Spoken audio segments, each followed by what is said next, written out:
Be brown, I could be blue, I could be violet sky, I could be hurtful, I could be purple, I could be anything you like. I could be brown, I could be blue, I could be violet sky, I could be hurtful, I could be purple, I could be anything you like. I could be brown, I could be blue, I could be violet sky, I could be hurtful, I could be purple, I could be anything you like. I could be brown, I could be blue, I could be violet sky, I could be hurtful, I could be purple, I could be anything you like. I could be brown, I could be blue, I could be violet sky, I could be hurtful, I could be purple, I could be anything you like. I could be brown, I could be blue, I could be violet sky, I could be hurtful, I could be purple, I could be anything you like.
Nicotina's mom! Oh yeah!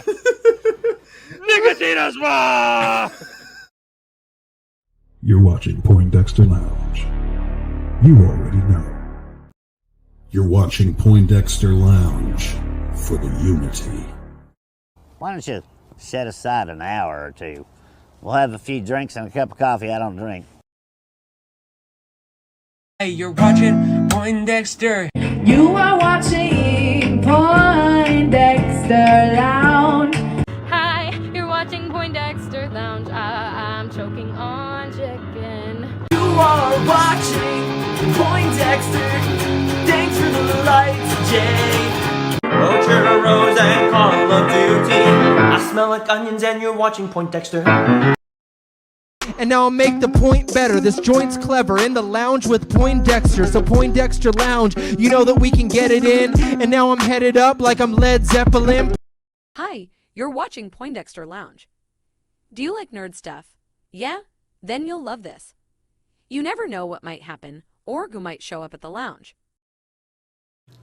I just want to thank you for being here and being my friend.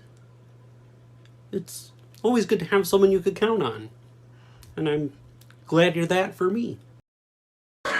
Ladies and gentlemen, can I please have your attention? I've just been handed an urgent and horrifying news story. And I need all of you to stop what you're doing and listen. Cannonball!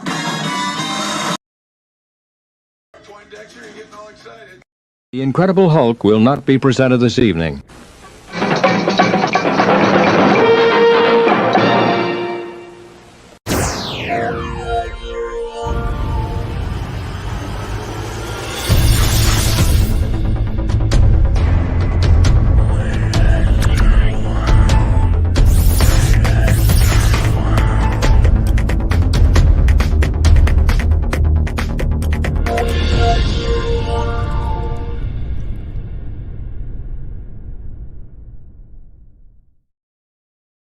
What's up, nerd family? We're here.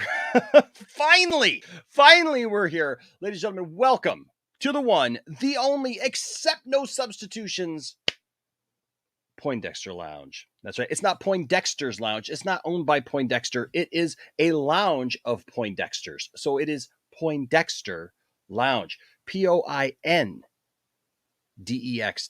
No T. It's not point. We're not pointing at anyone. It's Poindexter Lounge. Welcome to the Poindexter Lounge, ladies and gentlemen. My name is Enosh, aka Enosh Fett, and it is great to have you with me in the lounge, and I'm just glad that we got everything booted up. So I'll just explain a little something before we get started here. So you know how, like, if your battery wears down on your computer, like on your laptop or whatever, and then you plug it back in, it takes a little while, and then it kind of acts a little squirrely for a couple times. Sometimes, maybe it's just me. But yeah, my computer, the battery on my laptop it sucks. Basically, I'll just be honest with you, it just sucks. And so the computer's doing okay, but I had unplugged it for something earlier today, and it just drained. Apparently, not even using it. And so there you go. And so then I didn't realize it, and I went to go turn it on, and it just wouldn't turn on. So I had to wait for it to charge, and then it acted squirrely. Production notes live on the air with you. So thank you for being here for that. You're dismissed, and hey, let's see some productivity today, okay? Hey, but if this is your first time to the lounge, just know the Poindexter Lounge, well, you know what? It's a pretty cool place. It's a place where we all get together, and we do a certain thing. Let's see, if I could put it into words, or maybe one word, I think it would be that the Poindexter Lounge is, say with me, boys and girls, everyone in the back, nerds. That's right. It's a place for nerds. It's a place where you and me and my crew can get together and talk about the things that we love. Things like TV shows, movies, games, sci-fi, fantasy, comic books, superheroes, toys, and so much more. And if those are things that get you excited, if those are things that get you sitting there with your sister and saying, Wonder Twin Powers, activate. Yes, Tiffany has the other shirt, so we can pull it off. Ladies and gentlemen, then you have found the right place. So please hit that subscribe button as well as that notification bell, and tell YouTube that, you know what, you want to be here, and keep telling them that you want to be here. No matter how many times they unsubscribe you, tell them you want to be here. Like, literally, this is, it's an epidemic right now of suck. It's an epidemic of suck. I don't know what else to say to YouTube. I have friends that are having the same thing happen. YouTube is just unsubscribing people. Like I said, last night during the show, we gained 10 subscribers. And then as soon as I looked at it, it literally went from the number that it was down 13. YouTube, get your stuff together. I do not appreciate it. As a content creator who is trying to put out good content, and have a good time, it's very disheartening, not just for me as a content creator, just to not see that number actually move, like in correlation with what we actually know is happening, but to know that people are being unsubscribed, and it's frustrating people because they're not getting notifications.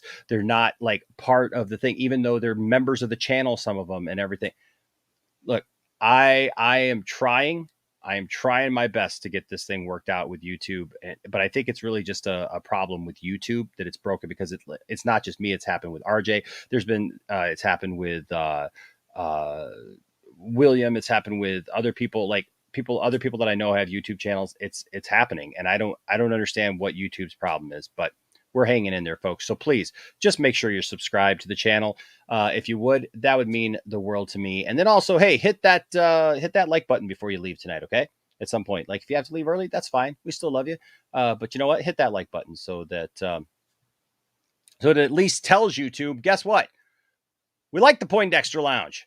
We like being here. We mean to be here on purpose. Nobody forced us to be here. Nobody brought us here against our will.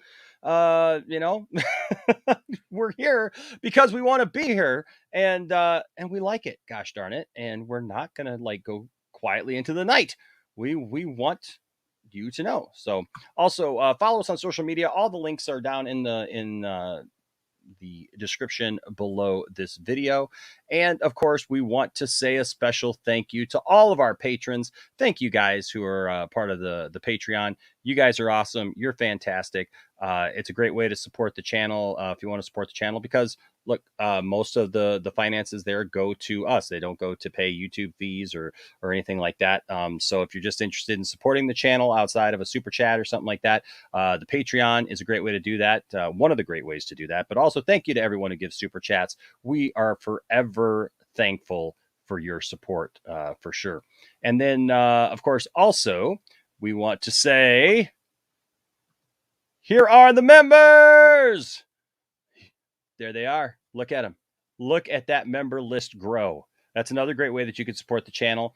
And it's cheap. It doesn't cost that much. It's $2 to become a member. You get all kinds of stuff. That's the lowest tier. There's all kinds of different tiers. And then the same thing with the Patreon. There's different tiers and stuff. So it doesn't matter. Like whatever you want to do, if you want to do that. And then also, because people ask, we had our first Cash App giver yesterday. So I want to say a shout out to Barry Jones. Thank you, buddy. Yesterday gave us $2 on the Cash App. And look, that money goes directly to us. YouTube can't take any of that. Nobody else can take any of that. That money goes right to us. So all those links are down there. We're just under Poindexter Lounge, and there's a PayPal too. I don't say that because I'm shilling for money. I'm saying that because you guys have reached out to me and said, hey, what's the best way to do this? Whatever. We love your super chats because it gets your chat up there it gets your comment up there, so we can highlight it or whatever. But if you're just looking to support the channel, those are really good ways to support the channel for sure. Also, we like to give a little something back. So tomorrow night we will be giving away this Batman: The Long Halloween. Somebody's going to win it. Why not you? All you got to do is be a patron, a member, or give a super chat, or give any of these other ways, and you are automatically in the running for this bad boy right here, the Batman: The Long Halloween. So, hey, there you go. And then after that, we got some really cool other stuff to give away. So it's cool. It's really cool. So thank you guys. Thank you for being a part of the lounge. We appreciate you. All right. Going to go here to the chat before we bring in our guests. What's up, Patrick? Good to see you. Says, I'm a fan of Buffy and Angel, and Joss Whedon is bad, and I watch the replay. Thank you for watching the replay, Patrick. Really appreciate it. David Babin here says, well, good evening, Enosh. I hope you and the family are doing great tonight. I can't wait for all the fun you guys will have tonight, and keep up the good work. Thank you, David. You're awesome, man. I appreciate the support for sure. Antonio here says, Joss Whedon is a whole L. That's for sure. That's for sure. You're absolutely right. What's up, Todd Fair? Says, Enosh talking about King Fiege tonight. Cool. Yes, I did that just for you, man. I put that title in there just for you.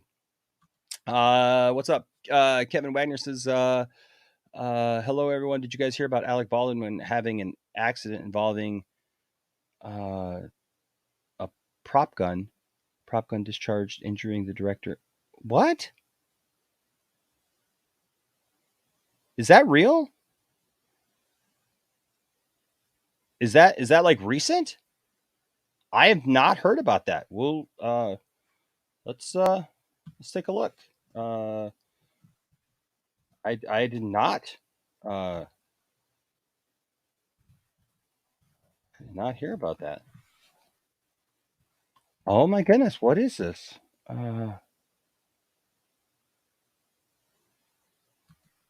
What? Wow, that's some breaking news. Hold on. You know what? Okay, before we say hi to everybody else in the chat, I'm gonna bring Brian in. Brian, oh, sorry, eating French fries. I just got some Sonic, and I was like, trying to shove it in before I can come on. Wow. Yeah, I was reading about this on Twitter. Yeah, like so straight up Brandon Lee vibes. Check this out. Alec Baldwin shoots prop gun, killing one, injuring another on set of Rust, New Mexico. Officials say the film directors of photography Halna Hutchins, 42, was killed, and director Joel Souza, 48, was injured on the New Mexico set. Damn. Wow. Producer and actor Alec Baldwin fired a prop gun that killed a woman and injured a man on the set of the movie Rust. Souza was taken to the hospital by ambulance and receiving emergency care. Officials said there was an accident today on the New Mexico set of Rust involving a misfire of a prop gun with blanks. It's amazing how they can say the same thing 5 times, right? Right. Yeah, we get that. Like, tell us the story. Come on, right? It says production has been halted for the time being. The safety of our cast and crew, a representative for Baldwin declined, or it remains our top priority. A representative for Baldwin declined to comment further. Okay, so here's, oh my gosh, here is the director of photography right here. Damn. Or wait, hold on. Yeah, Halna Hutchins. So it sounds like she's the one who passed away. Let's see. Hutchins' representative declined to comment. She was flown by helicopter to University of New Mexico Hospital, where she was pronounced dead. The sheriff's office said no charges have been filed. The sheriff's office said, adding that the investigation is ongoing. Sheriff's deputies were dispatched around 1:50 p.m., 3:50 Eastern time, after a 911 call of the shooting. Bonanza Creek Ranch is often used for Western productions. Aerial video from NBC affiliate Albuquerque showed an old church that appeared to be blocked off. The film centers on a 13-year-old boy who goes on the run after his estranged grandpa. Okay, that's a movie. In 1990, well, of course they're going to bring up The Crow, but wow. But see, this is weird. Yeah, because I mean, a gun loaded with blank and empty cartridges on this. Well, the thing is that blanks still have somewhat of a projectile, especially if you're in close range. So, like, shrapnel can kill from those. Like, see, that's what I don't understand. I don't know, man. That's the interesting thing to see is who's going to be culpable over this. Because I know Alec Baldwin. I mean, that's an accident. That's crazy. That is insane. Hey, Tony. Hey, Tony, you seeing this, man? Did you hear about this? Do I have the sound? Yeah. Can you hear us? Hi. Hey, buddy, can you Can hear you us? hear me? Yeah, we Can can you hear hear you. me? Yeah, we can hear Okay, you. cool. Sorry, Robbie. Yeah, did you hear about this? Alec Baldwin shooting somebody with a prop gun? What? No. Yeah. I didn't hear about this until just now. I've been like out of the loop today. I've been taking care of some stuff, but apparently Alec Baldwin on the set of the movie Rust in New Mexico shot a prop gun, kind of like the same thing that happened with Brandon Lee years ago, killing the director of photography and injuring what was it? Hold on a second. The film's director of photography, Halna Hutchins, 42, was killed, and director Joel Souza, 48, was injured. Wow. Like a prop gun. Wow. Yeah, man. So is he being charged? No, they haven't charged anybody yet. They're doing an investigation. So that's crazy. That is wow. I'll tell you what, man. Look, you know what? Here's the thing.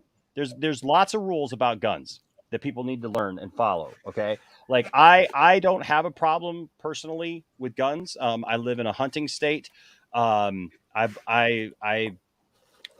believe that there are reasons to have guns.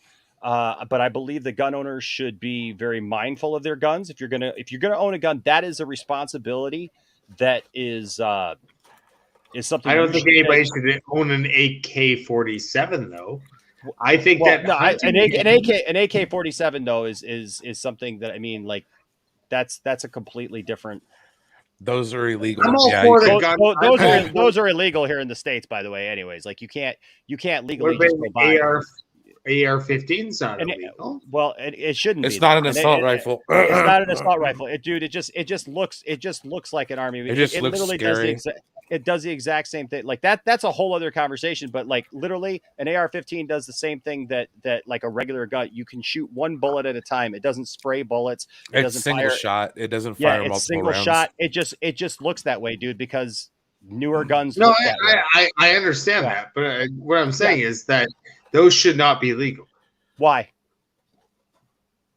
like a Uzi should. Well, no, that's not. But that's That's automatic. automatic weapon. Those That's are an automatic illegal. weapon, dude. See that's the kind of conversation that we need to be having, like all around the board. What are you hunting with an AR-15? I'm just curious. Deer? It's a single shot rifle. You can shoot. Hold on. I had a 306. 306 was the biggest gun to hunt deer when I was a kid. That's a bigger 306. caliber. That's a bigger caliber Yes. and more powerful gun than an AR-15. So I'm just saying. Okay, if we yes, don't it know, is. What I'm saying is, if we don't know about guns, maybe we should just not discuss something that we don't know 100% about, because we can come across as acting different. This is a different situation, though. This is a prop gun. Okay, this is supposed to be fired. I agree. This is supposed to be intended to be pointed at somebody, so that flies in the face of conventional gun rules. So it does. I wouldn't even compare the two. I wouldn't even compare the two. No, Brian, this has nothing to do with. This is not what I was talking about with this situation. I was talking about guns in a different situation. Well, no, I understand that, but I just say that's a conversation. Curious. Like everybody's there's different, and that's a conversation that like comes up at sometimes, and that's definitely something It's that not we the can right talk venue about. for that. But it isn't. This is a prop gun. This is meant to be on the set of a movie or a television show, and meant to be pointed at. It's in essence a toy. Yeah, but so. Is crazy. why this all came about? I asked, is he being charged for it though? That's what I mean. He's not. Well, so far there's Okay. no charges. We just read this little bit of article here, and so far there's no charges. So, wow. Garofalo back this week, Brian, or no? Probably. He's the only one that's not hurt. So. No, he is hurt though. He's still hurt. He's better I need hurt him. than the I other need him. ones, I need him. I need you guys to win at home this week. Okay. So we went from guns to fantasy football. Okay. Let's continue to chat. That was just something that was shocking. Where's that red hat? Come on. There you go. What's up, Jesse Allen? Good to see you, man. Dat dude Vince is in the house. Says all good, just stocking hardware and getting ready for the show. Dune was epic. I have not got to see Dune yet, so Probably watch that when I get off of here. Yeah, probably gonna watch it tomorrow. You do suck is there? What's up? Mary Wilcox is in the house. Mary Wilcox is here. Integrity 101 says the Bruce and Brandon Lee story all over again. I'll tell you what, it's crazy. Kevin Wagner here says you would think that after the death of Brandon Lee on the set of The Crow, you would take precautions. So, I mean, look, in all fairness, the stuff that happened, I mean, hundreds, thousands of movies get made every year, and guns are used in those movies. This looks like it's probably an accident. Accidents happen. And accidents happen. I mean, it's just like there was a plane crash, just this last week, but literally every day, thousands and thousands of planes are in the air. And it's like Superman said, statistically, it's still the safest way to travel. You have more likely of dying in a car accident than you ever do in a plane crash. Right. So accidents do happen. In 30 years. Yeah. I do think multiple movies where people die. Yeah, I do think. I mean, this is tragic. It's definitely not to take away from that. Obviously, there's going to be an investigation. Obviously, they're going to look into why this happened and what precautions need to be taken in the future. And going forward, if something wasn't followed, but look, any death on a movie or anywhere else is always tragic and always needs to be taken seriously. And we do that here at the lounge. And so, let me go here down the list a little bit more and say hi to a couple people because that kind of broke our rhythm there. What's up? Peace Walker says there's a rumor going around Twitter that Tim Burton has not approached for any creative input with the Flash movie. Is this legit? That's a great question. I haven't heard anything specifically that I've been asking that same question myself because at one point Michael Keaton said that he would never return to Batman if Burton didn't have something to do with it. So that's what Michael Keaton says, because I know Michael Keaton and Tim Burton have a great working relationship. They've worked together on several projects. So I don't know. I've been asking that question too, Peace Walker. Spherical Man says, aren't almost all heroes anti-heroes since they work outside the law? I know Superman was deputized and there are agents who fight crime legally. yeah, we're gonna get into this. It's a weird comment that's been made about Captain America. So we're gonna get into that. What's up, Cherie? Says, oh, look at there, she's giving Brian some love because Brian comes right in there first thing. I gotta get the show hyped up before we get going, right? Heck yeah, heck yeah, heck yeah. Whoops. Come on. Oh, Brian, I love you. I try sometimes. Here is Saggy. What's up, Saggy? Saggy's in the house. Let's see. Shay. Oh, hey, there's Slade and Friends edits as being a DCU and Snyder fan is similar to that Chumbawamba song. I get knocked down, but I get up again. Yeah, and the whiskey drink and the vodka drink. The song is basically about fandom. You know what? More or less. You know what? You're not wrong.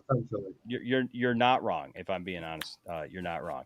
Okay? I said hi to Antonio, but you know what, Antonio? Hello. I'll say again. What's up, Goober? Goober in the house. Oh yeah, Goober in the house. Anthony Grigsby here from Down Under. Hello. We got from Down Under to up in Montreal there with Tony, and down to Nevada there with Brian, and up to Michigan. We got everybody in between. Man. You're close to Nevada, right, Brian? You're close to Nevada.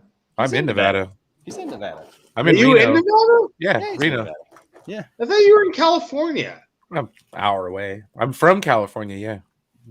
Oh, okay. What's up, TX Voodoo? TX Voodoo says, hey, Enosh. What's going on, TX Voodoo? H. Bart's in the house says, hey, Enosh, how are you, bro? You joining my cult of Defoe. You know I'm there, bro. You know I'm there. I'm there with that, with whatever you do.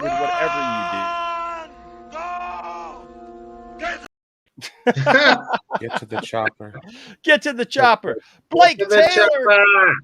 Blake Taylor says, sup, Enosh. How was your evening? Dude, my evening was great. Again, shout out to Blake Taylor. Blake Taylor blessed us last night. He became the highest one-time super chat that has ever been given to this channel.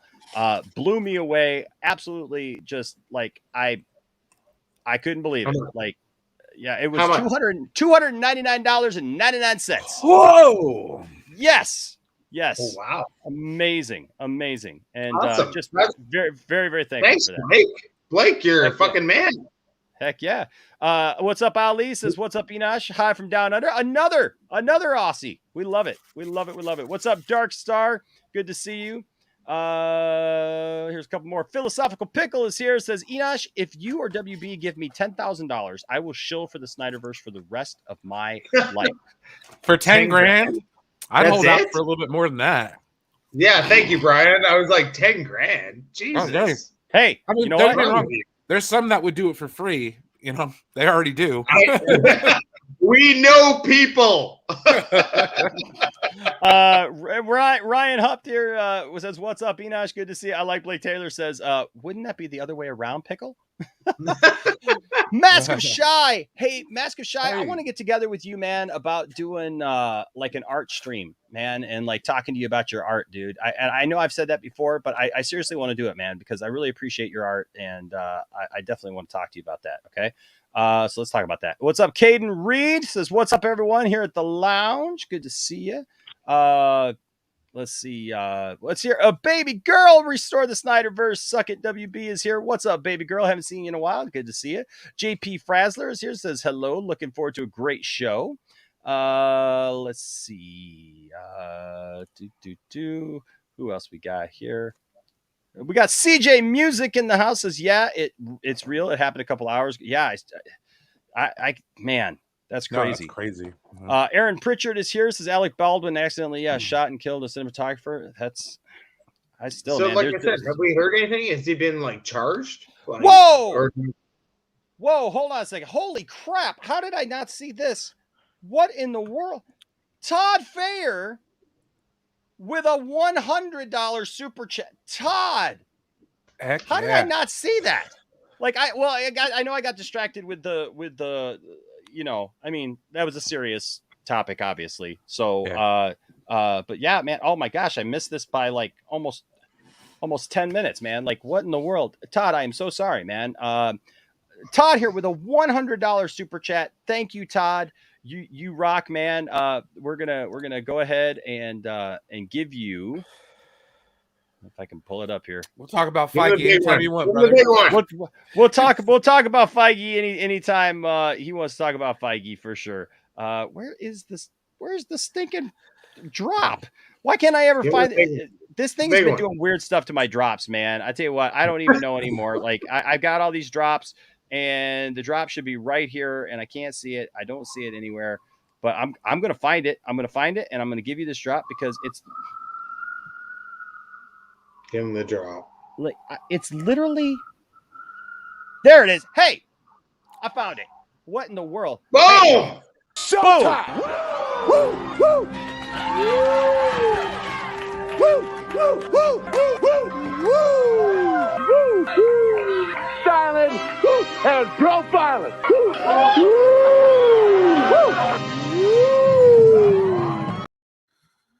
Yeah. Thank you, Todd.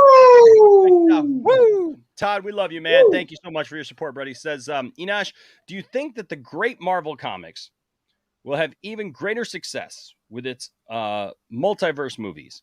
Or do you think in the Flash movie it will erase, and do you think the Flash movie will erase the Snyderverse? Yes and no. That's a weird question. So I think on the first part of it, yeah, I mean, look, Marvel's going to have success with their movies. I mean, Marvel's still enjoying success until they do something that really either ticks somebody off or like just absolutely bombs in a way that like they just can't even imagine and just derails the whole thing. But even then, honestly, like they'd have to put a couple of stinkers together, or if it just gets to the point where it's so played out that people are just bored, you know. But they got a lot of new characters still. I mean, they got a lot of great characters still yet to introduce. I mean, you got all the X-Men, you got Fantastic Four, you got, you know what I mean? So there's still some life in there for sure to carry it for quite a while. So yeah, man, the multiverse movies are going to do well as long as they don't make it too complicated. Although I will say something, I want to say hello to a young lady that I met named Dage. I met her tonight and she is a huge Marvel fan.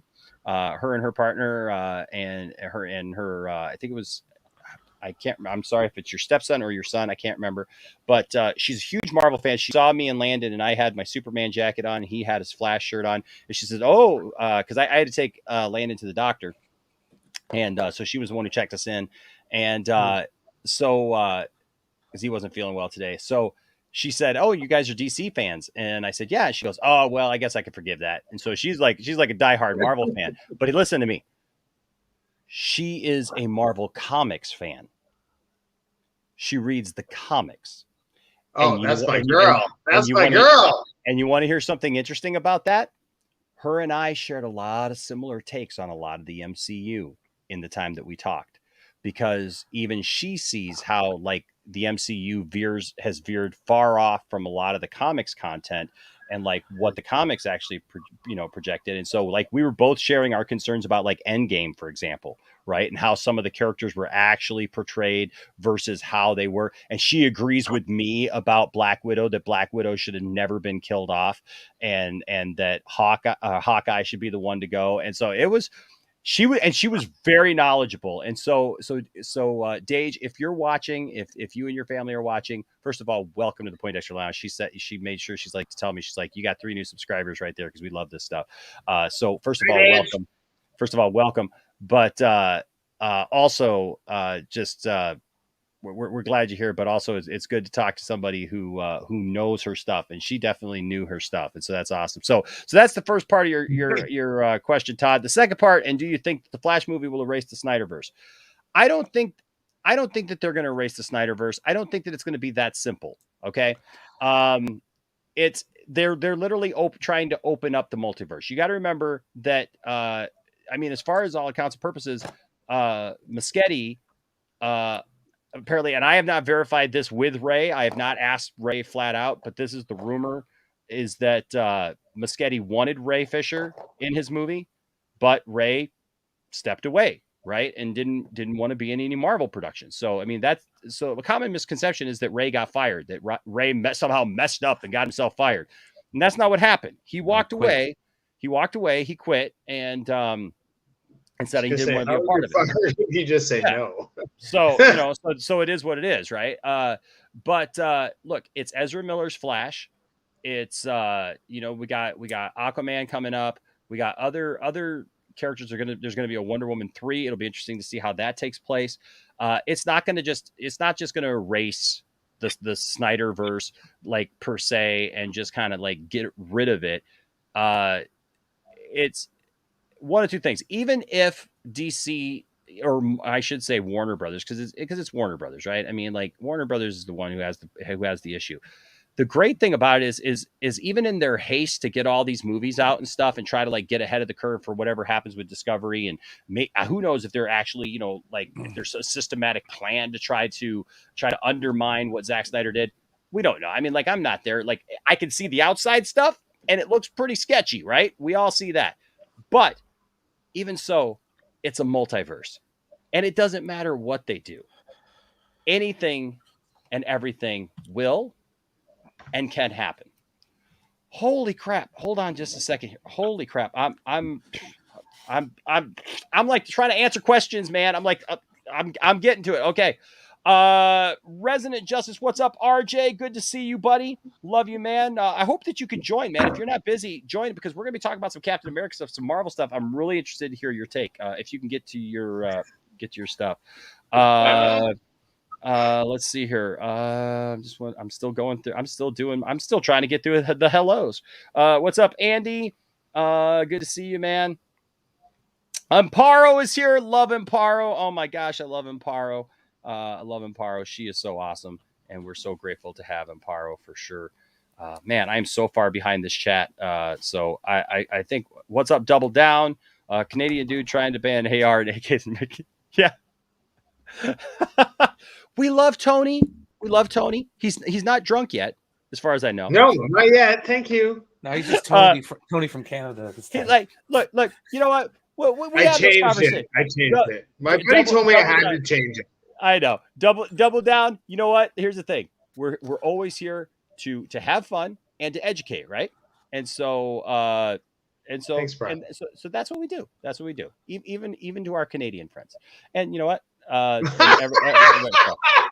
us sound like even our Canadian friends. Well, not Don't all the worry. Canadian friends. We're a little You know, slower I gotta say you say a boot. Speaking of Canadian friends, I got to say a shout out to TW McKay. He messaged me. So a lot of you know Tiffany and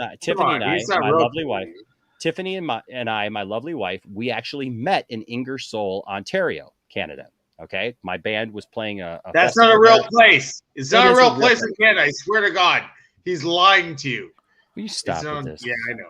It's just outside of London. I know most people would I know just say where London, it is. but I'm an exact kind of guy, so I know where I met my future wife that I didn't know, for 20 years. No, Tiffany and I met there in Ingersoll, Ontario, and so he was traveling to Toronto, and he was going through Ingersoll, and he said, "Hey, thinking of you and Tiff today," and he sent me a message, and so I thought that was really sweet. So thank you so much for that, bud. 187 is in the house. T and Dozy says, I think Captain America is an anti-hero because of his experience. I'm interested to hear all of your guys' takes on this when we get to the story. What's up, Rhea? Good to see you. Protoss X is here. Good to see you. The Richard is here. Says, I'm here. Hey, buddy. So I'm here. Love you. Been busy creating a project that I'm giving you first dibs. Art looks like the way to go. Awesome, man. Yeah, let's talk about it. Daniel is here. What's up, Daniel? Good to see you, buddy. Let's see who else is here. Yep, it's the Nature Boy. I love. No, I made a promise to the viewers here at the lounge that my shirt's going to stay on. Oh yeah, no shirts coming off tonight. What's up, Andrew Casali? We did have that weird stream, man. Casali is here though. Casali's here. Maybe you should take your shirt off. Marcus Cruz here says, Enosh, did you know that Wolverine is also Super Soldier? The Weapon X program is basically the Super Soldier serum program, but Hydra modified it. I don't know, man. That's the first I've kind of heard of that. I didn't know because isn't his mutant ability, but he's not a super soldier. Yeah, because like all they did was they infused the adamantium on him, which was what made him Weapon X. But he already had the healing ability and he already had the claws. Well, that's how I he don't know, Marcus, survived. yeah, that was how he survived. So I don't know. That's the first time I've ever heard of it explained that way. I don't know. Damon, what's going on? Good to see you. The real Zack Snyder says, hello, I am the real Zack Snyder. I would like for y'all to donate so I can finish Justice League 2 and 3 and leak the footage on a flash drive on Netflix Studios restroom. That's funny. What's up, Integrity 101? Paul Smith is in the house. Says, what's up, Enosh, Brian, drunk Canadian guy, and what's up to everyone in the chat? Drunk Canadian guy, not even drunk. And hey, my name. Oh my gosh, yes, I saw it. So I got to it finally. Draft Walker, oh my gosh, Bringing the pain. Oh my gosh, with a $200 Australian, that equals about $150 American. For any of you wondering, dude, thank you so much, bro. That is, man, you blow me away. Thank you guys. I think we gotta give you a showtime. Woo, woo. Woo, woo, woo, woo, woo, woo, woo. Silent and profiling.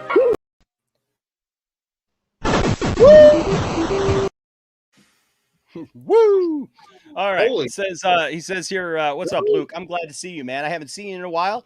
I reached out to him the other day, and we love Luke around here. Another Australian. Love Australia, man. One day we got to get down there. Says, hey, Enosh and crew and chat. I heard the Crow vibes about Alec Baldwin, and I had to join. Hope all is well. Haven't been here in a while. I've missed y'all. You know I'm always going to show the love every time I'm here. I thought with prop gun, they don't use real bullets. Love you, man. Thank you so much, Luke. Appreciate you, bro. So, yeah, the thing is the prop gun is there's still slightly a projectile. So I guess I don't know exactly how that works with a prop gun. I mean, it shoots. It shoots out because it has to shoot like the flame out to look like a gun, right? The prop gun is basically a gun. It has the firing pin and all that kind of stuff. Mm-hmm. The only difference is that it's the blank shell is a blank shell. But the problem is there's the gunpowder still goes out, and not only that, but there's little bits of metal around the casing. Mm-hmm. So if you fire a blank too closely, yeah, you can kill someone. Yeah, that's what they say. They did that on CSI or something like that. Like it was an episode of CSI that I saw. I think that it had Brian, it on there. can I ask you a question? Can I ask you a quick question about Star Wars? Sure.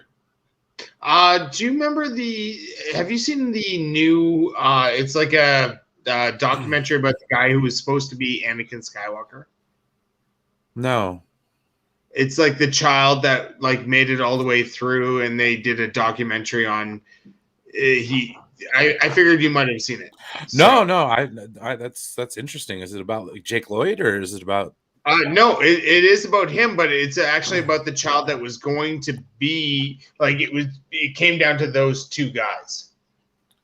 Do you know what I'm saying? And it's his story after he didn't become the young Skywalker. The different pathways. I'll have to check that out. No, I haven't seen it yet. Now there's there's a huge documentary about this kid, and he's from Vancouver.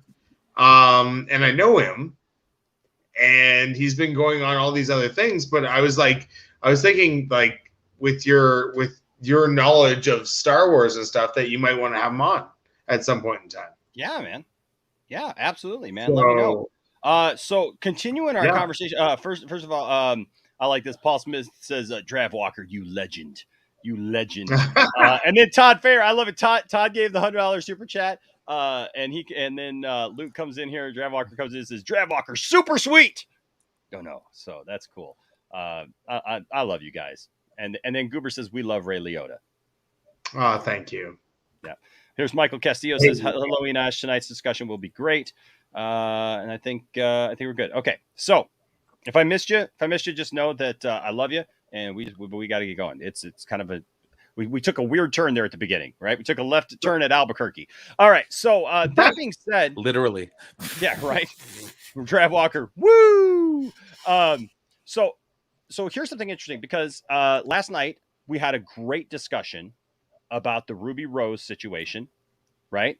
And again, I would like to commend our chat for being really great. I watched other friends of mine who had streams on this that the chat went downhill really quick. And because of Ruby? Because of Ruby Rose and the situation where, you know, she's come out accusing Warner Brothers of providing unsafe work experiences, that they tried to force her to come back to I'd like work to call after. her the C word, but I won't do it on your channel. Okay, well, so everybody has a different opinion. Okay, we're going to share some new stuff that came out today because I'll be honest with you, after what I was seeing yesterday, like I'm still reserving judgment either way because I don't know. This is what I said last night. We've I have read a lot of the friends that information work with her here on Batwoman, and she is horrible. Horrible. Now, Horrible, just for those of you who don't know, person. Tony is up in Vancouver, okay, where they she filmed Batwoman here. My friends are actually the assistant director, and she's a horrible individual as a person. That's an interesting take. So that's like a 2 degree of separation from that. Okay, so because Tony, did you read any of the information or see the show yesterday? Like any of the information? I did not. Okay, so I saw the information, but I didn't read it. No. Okay, so I'll just kind of bring you up to speed really quick. So she basically said that the work conditions were bad, that they forced her to come back to work after 10 days of having her surgeries and stuff. And I mentioned the fact that, like, look, I know what that's like because I had a similar thing when I had my brain tumor surgery. You guys can see. Jesus Christ. Yeah, you can see the back of my head back in 2005. I had a fucking brain tumor. Back you in know we had a 2005. brain tumor? Nope. Yeah, neither did I. I was not Where are aware. your friends? Where are your fucking friends? You didn't tell anybody you had a brain tumor? It's not, how do you work that into conversation? No, honestly. Yeah, that's not like back in 2005. Well, I have a brain tumor. I'm stopping the whole nerd shit right now and going, you had a brain tumor?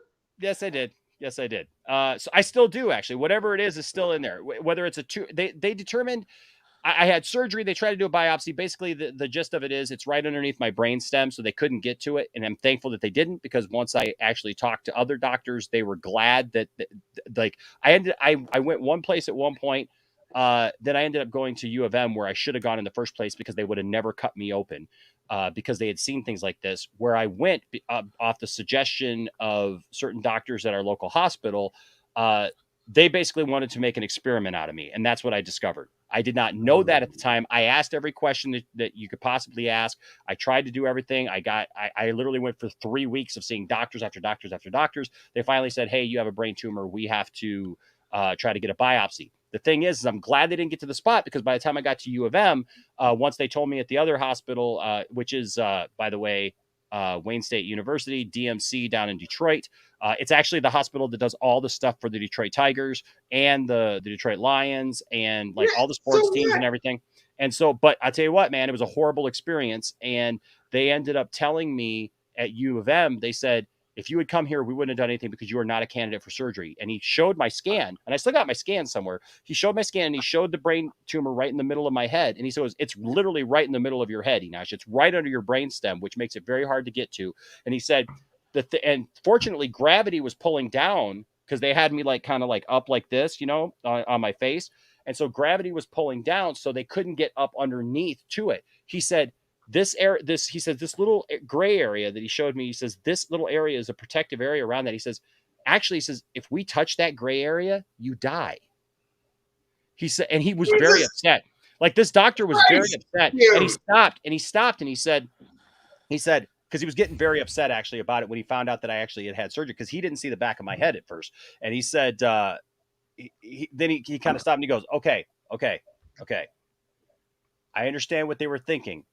But that is like an experimental, like surgery that like we would never do here, because the only way to treat this, if it was cancer, would be to treat it with like radiation and chemotherapy and stuff. He said, you are not a candidate for any kind of removal or bisection or anything. You're just not.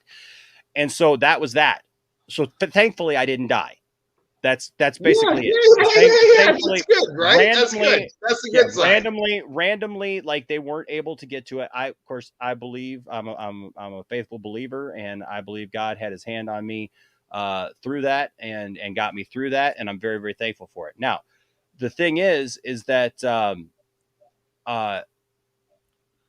I was supposed to be out of work for 6 weeks after my surgery. I was told absolutely 2 weeks after, you have to come back or you're risking losing your position in the company. What the fuck? Really? Yeah, even though I had banked like weeks of sick time and weeks of vacation time, because I never went on vacations back then. I just didn't. I used it all for when I was playing with my band and stuff. And so like I had tons of it that I hadn't even taken at that point. And so the thing is that they're like, no. And so I went back to work 2 weeks after. Literally, my head was still shaved, like in the back, because I refused to. That was kind of my thing. Like I've never shaved my head, and because my grandma always said, you got beautiful hair. Because I got this curly hair and stuff. She's like, she wouldn't let me shave. When all my friends had flat tops in the 80s, my grandma wouldn't let me get one. She's like, nope, you're not doing it. So so it was kind of my rebellious thing, right? Because they came in joking. They're like, yeah, we're going to give you the Bruce Willis. And I said, no, you're not. And they go, well, yeah, we're going to shave your head for the surgery. And I said, nope, no, you're not. I said, you can shave the spot where you got to cut in. I said, but I'm not going to go bald for this. I'm not, it can take all this other stuff, but I'm not allowing it to take my hair. I'm not going to do it. And so I didn't. And so, but the thing is, I had this, this gnarly like thing. I mean, I had 72 stitches. I mean, they had stitches inside, stitches outside, and it looked gnarly. And the thing is, so 2 weeks later, I wasn't even supposed to really be driving, but I was in sales. I was a sales. I know. That's why walking. That's why I could relate to what I was reading yesterday from Ruby, because the thing is that I went back to work, and you know what? I had set up one of my stores. I had a territory that I had with several stores. And before I left, I had one store that was producing a lot of work. And so I had set them up. I had asked the inside sales rep there, because I used to be an inside sales rep, and the inside sales rep in our company supported the outside sales reps. Okay. So I used to do that job. So I wasn't asking this guy to do anything out of the ordinary. I said, hey man, I'm going to be out for a couple of weeks. I'm having brain surgery. They knew that I was having brain surgery.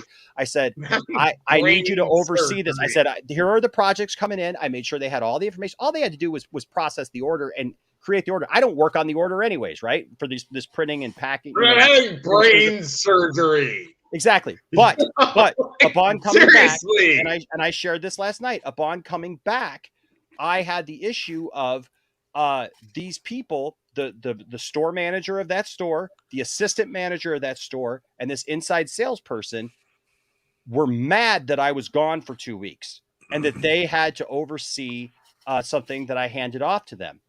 So literally when I came back, I took the guy out to lunch. I took the inside sales guy out to lunch one day, and he griped me out for a half an hour about how like it wasn't fair that he had to do my job and not get paid for it.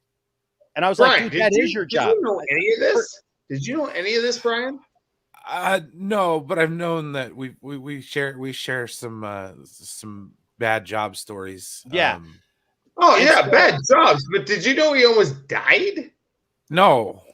Neither did I. Jesus Christ, so dude. the thing is that like I listened to this guy, and I told the guy, I said, dude, do you think that I was on vacation?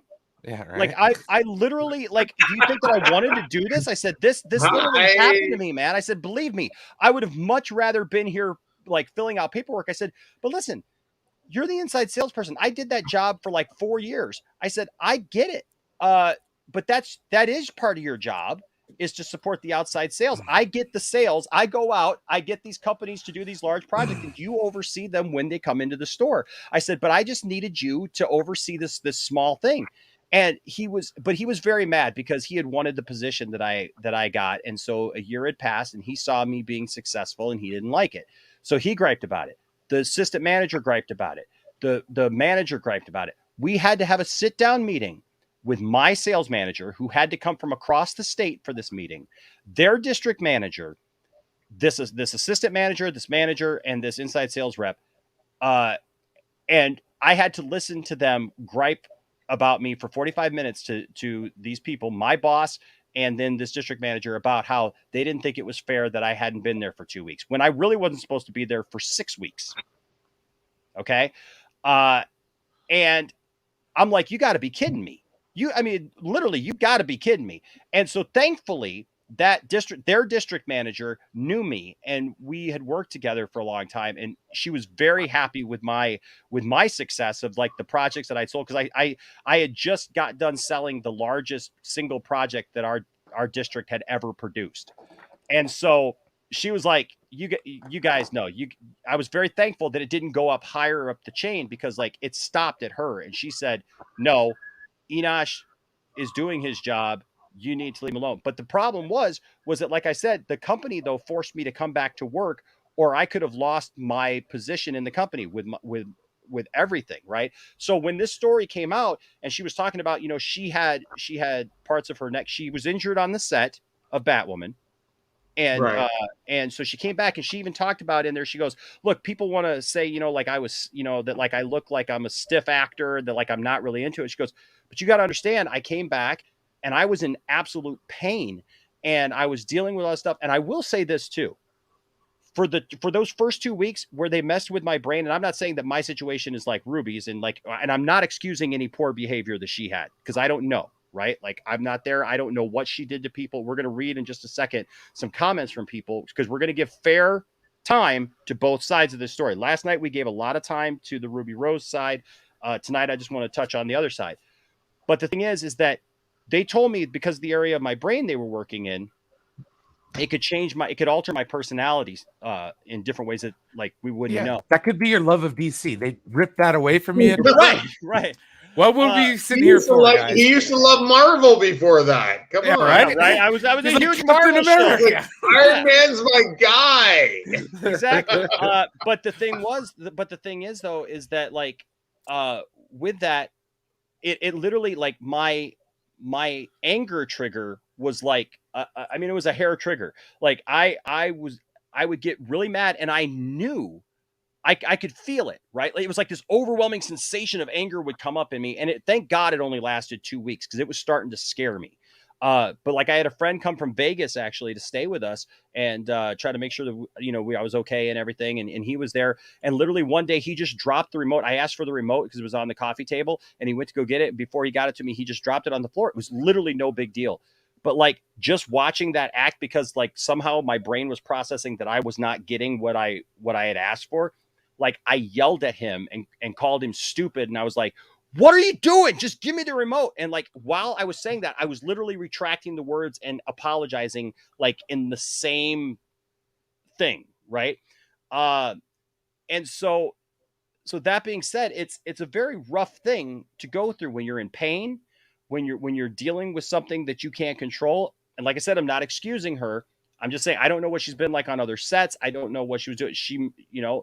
But the thing is, a C word.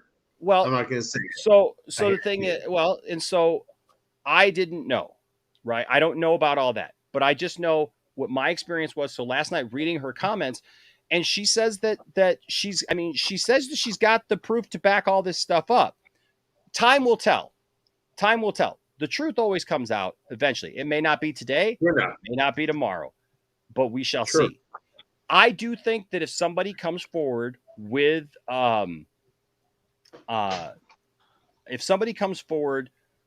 complaints or concerns, they need to be taken seriously, and they do need to do the investigation on it. They need to figure it out. So that's where we were yesterday. And hey, check it out. There's Saggy. I like Saggy's new setup with the computer in the background and the cool stuff. Too. Heck yeah. So that's where we're at. Okay, folks, that's where we're at. That being said, we've got some stuff to share tonight about this, because there's been a few other things. There's been some comments that have been released.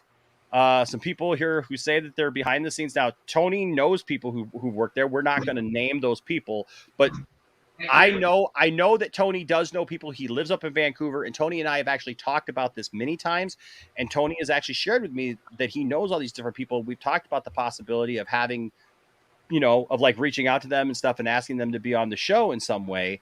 And he knows a lot of people. So if you ever see somebody like that on the show here, don't think that it's necessarily people who are connected to this situation, because it may or may not be.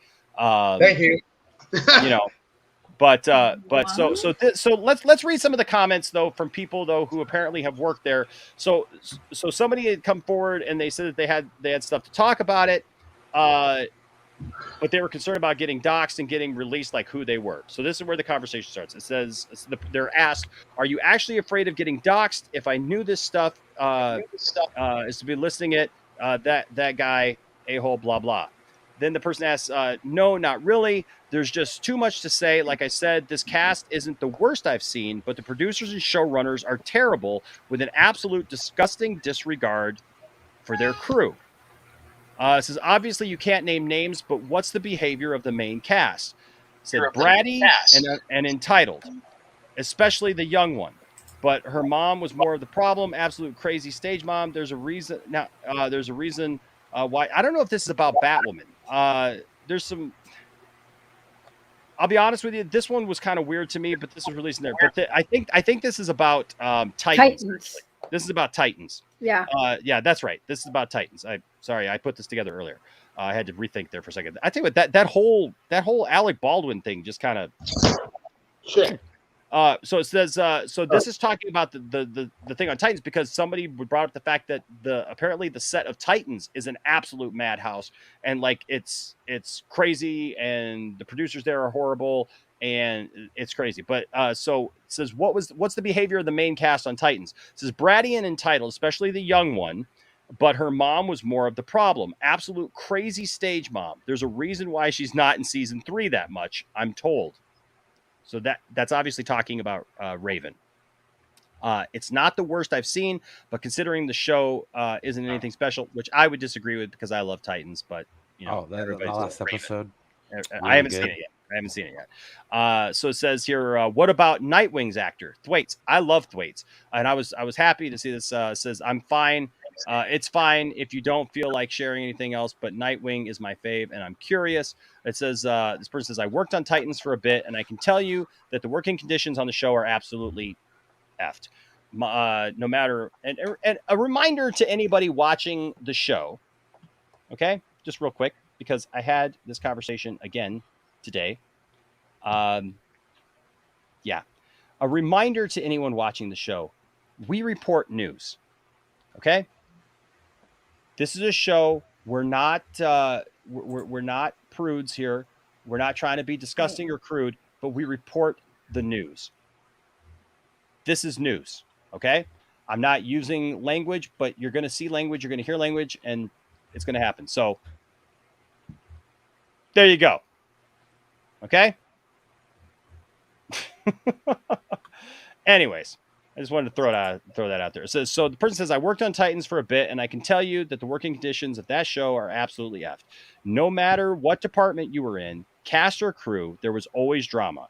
We had a good man in special effects die during a test because we were so overworked." Now, here's something interesting, because Ruby Rose talked about a guy basically losing his, like, a lot of his face being melted. I mean, this was some graphic stuff last night that we talked about.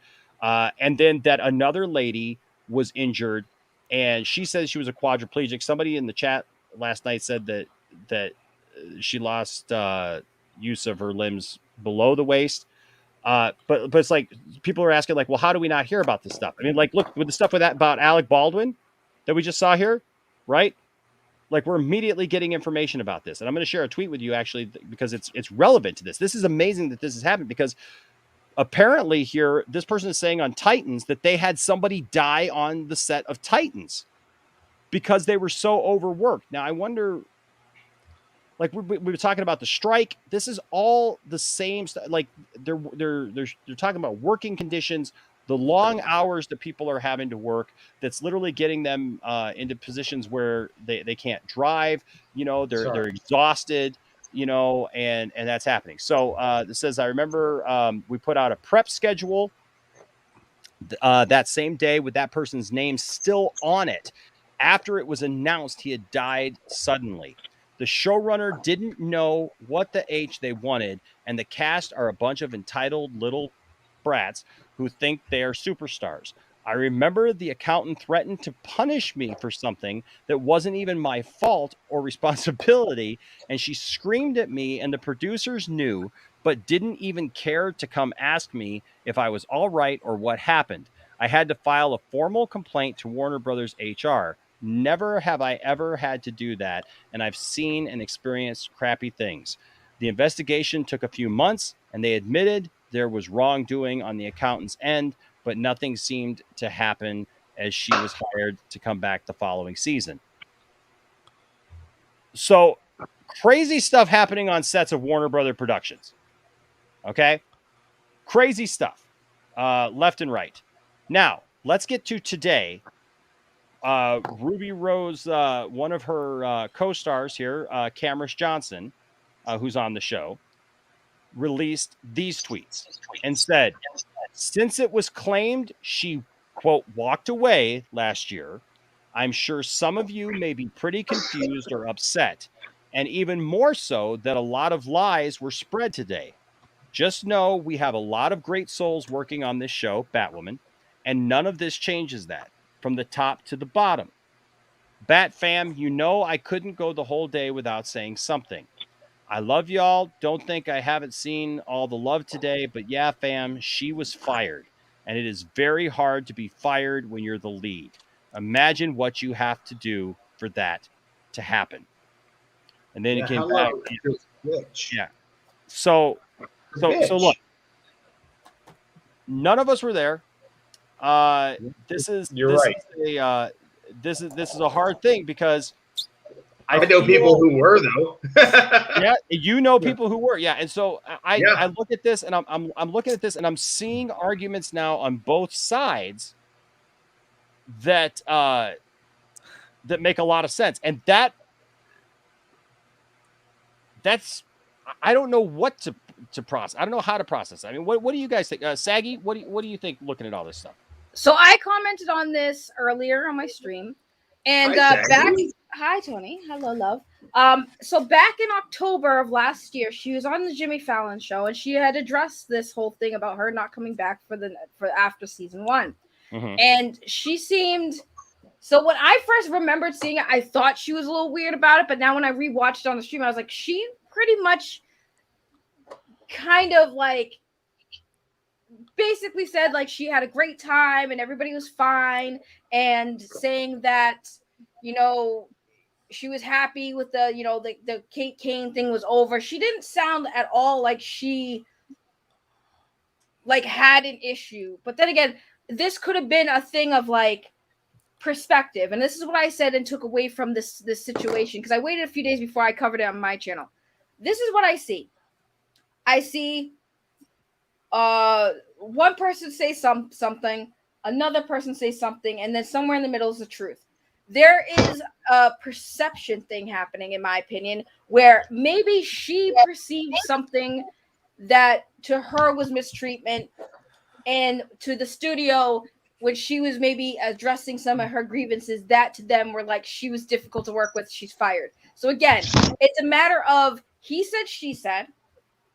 I do feel like there is a problem in the industry, which again, that's another reason why I usually try to believe these actors and these staff members that come forward about these things, because it's like, we don't know what's going on behind the scenes, but so many actors and staff members have come out and said, yes, there is mistreatment happening. And of course, the actors who are currently getting a paycheck from this company are not going to say anything bad against them and will come out in favor of the company, regardless if there is truth to what Ruby's saying or not. They're going to back the people who are currently paying their bills. So it's like, Go ahead, Tony. I have something to say, Segi. Like, for my opinion, I know people have worked with her directly here in Vancouver, and she's a cunt. And she thinks let's watch that language though, because I don't want to get demonetized, and I want to make sure that we're sorry. You're an hour in. Because look, She is even if not she's very hard to work with, even if he says she's a bad person or whatever. I won't say that again. Sorry. Yeah, you're good. You're good. You have my word. I won't say it again. She's very difficult to work with. She thinks she's all that in a bag of chips. Let's just say. And she's not. But I was gonna say, here's the thing though, Tony. They said the same thing about Ray Fisher, and that's what I'm saying. It's like it's perception because what did they consider? From what you heard, what example were you given of how she was the C word, right? Like how she was that. What example were you given other than no, I worked with a dude. She's completely this and that. But what did she do? 100%. Examples were she's very difficult to. She doesn't not want to conform with the rest of the crew. Okay, like that she is a prima donna. Whether she thinks she's better than the rest. That is the entire gist of what I got from the people that let me step in here real quick. That's called being an actor. He thought she was better. No. let me stop you. That's called being an actor. If you don't think you're better than the rest, what are you doing? You know what I mean? I'm just saying that comes with the territory of being an actor or an actress. My question though is, I don't know what specifically gave that person the perception that she was a diva? Like, what actions did she do? What has she said that made people have this impression that she's this way? Because, like I said, it's about perception. Because people think Enosh is a friggin' Snyder cult leader, based on what? Their perception. He is, though. Didn't you know that? But this is what I'm saying. Yeah, but let's be serious, right? Because people can say a lot of things, but like I've always said, quantify that, right? Like give a reason why. Like Saggy just said, there's been people who've like levied a bunch of stuff at me, and they're just like, well, like literally, I had a guy the other night. I have famously talked about the Superman Facebook pages that I'm a part of, right? So a few months ago, I had a guy in one of those things who attacked Tyler Hoechlin, which everybody knows is not even like he's not even close to being my favorite Superman actor. Okay, but Tyler Hoechlin, Tyler Hoechlin is doing a good job on Superman and Lois, and I'm seeing him grow into it. That guy. Okay. Yeah, I want to see him get a different suit, but I'm good with it. Well, this guy literally called Tyler Hoechlin a hack actor that had no business being Superman because only Christopher Reeve was the one true Superman, and every actor who had come after him is absolute trash. And all I said was to this guy, this is how the conversation started. I said to the guy, well, but this guy was like everybody. Now, here's the thing. Christopher Reeve literally passed the torch to Tom Welling. We even talked about this week, right, Saggy? I mean, like we talked about Smallville and his 20th anniversary, and you know, that was Christopher Reeve himself was like, he wanted Tom Welling actually to be Superman and Superman Returns. Like he was like all for it. But here's the thing. This guy was literally just insulting every actor, saying that like none of them even had the right to be Superman because only Christopher Reeve could ever be Superman because he will always be the best for whatever. And all I said to him was, and I wasn't the only one. Here's the weird part. I've talked about how bad that Facebook page is for the Superman page, but everyone told the guy, dude, you can't say that about everybody. I mean, there's people who don't like Henry Cavill, for example, but they like somebody else. They liked Smallville, or they liked Brandon Routh, or or whatever, or they like Tyler Hoechlin now. Fucking what's his name in Lois and Clark? Yeah.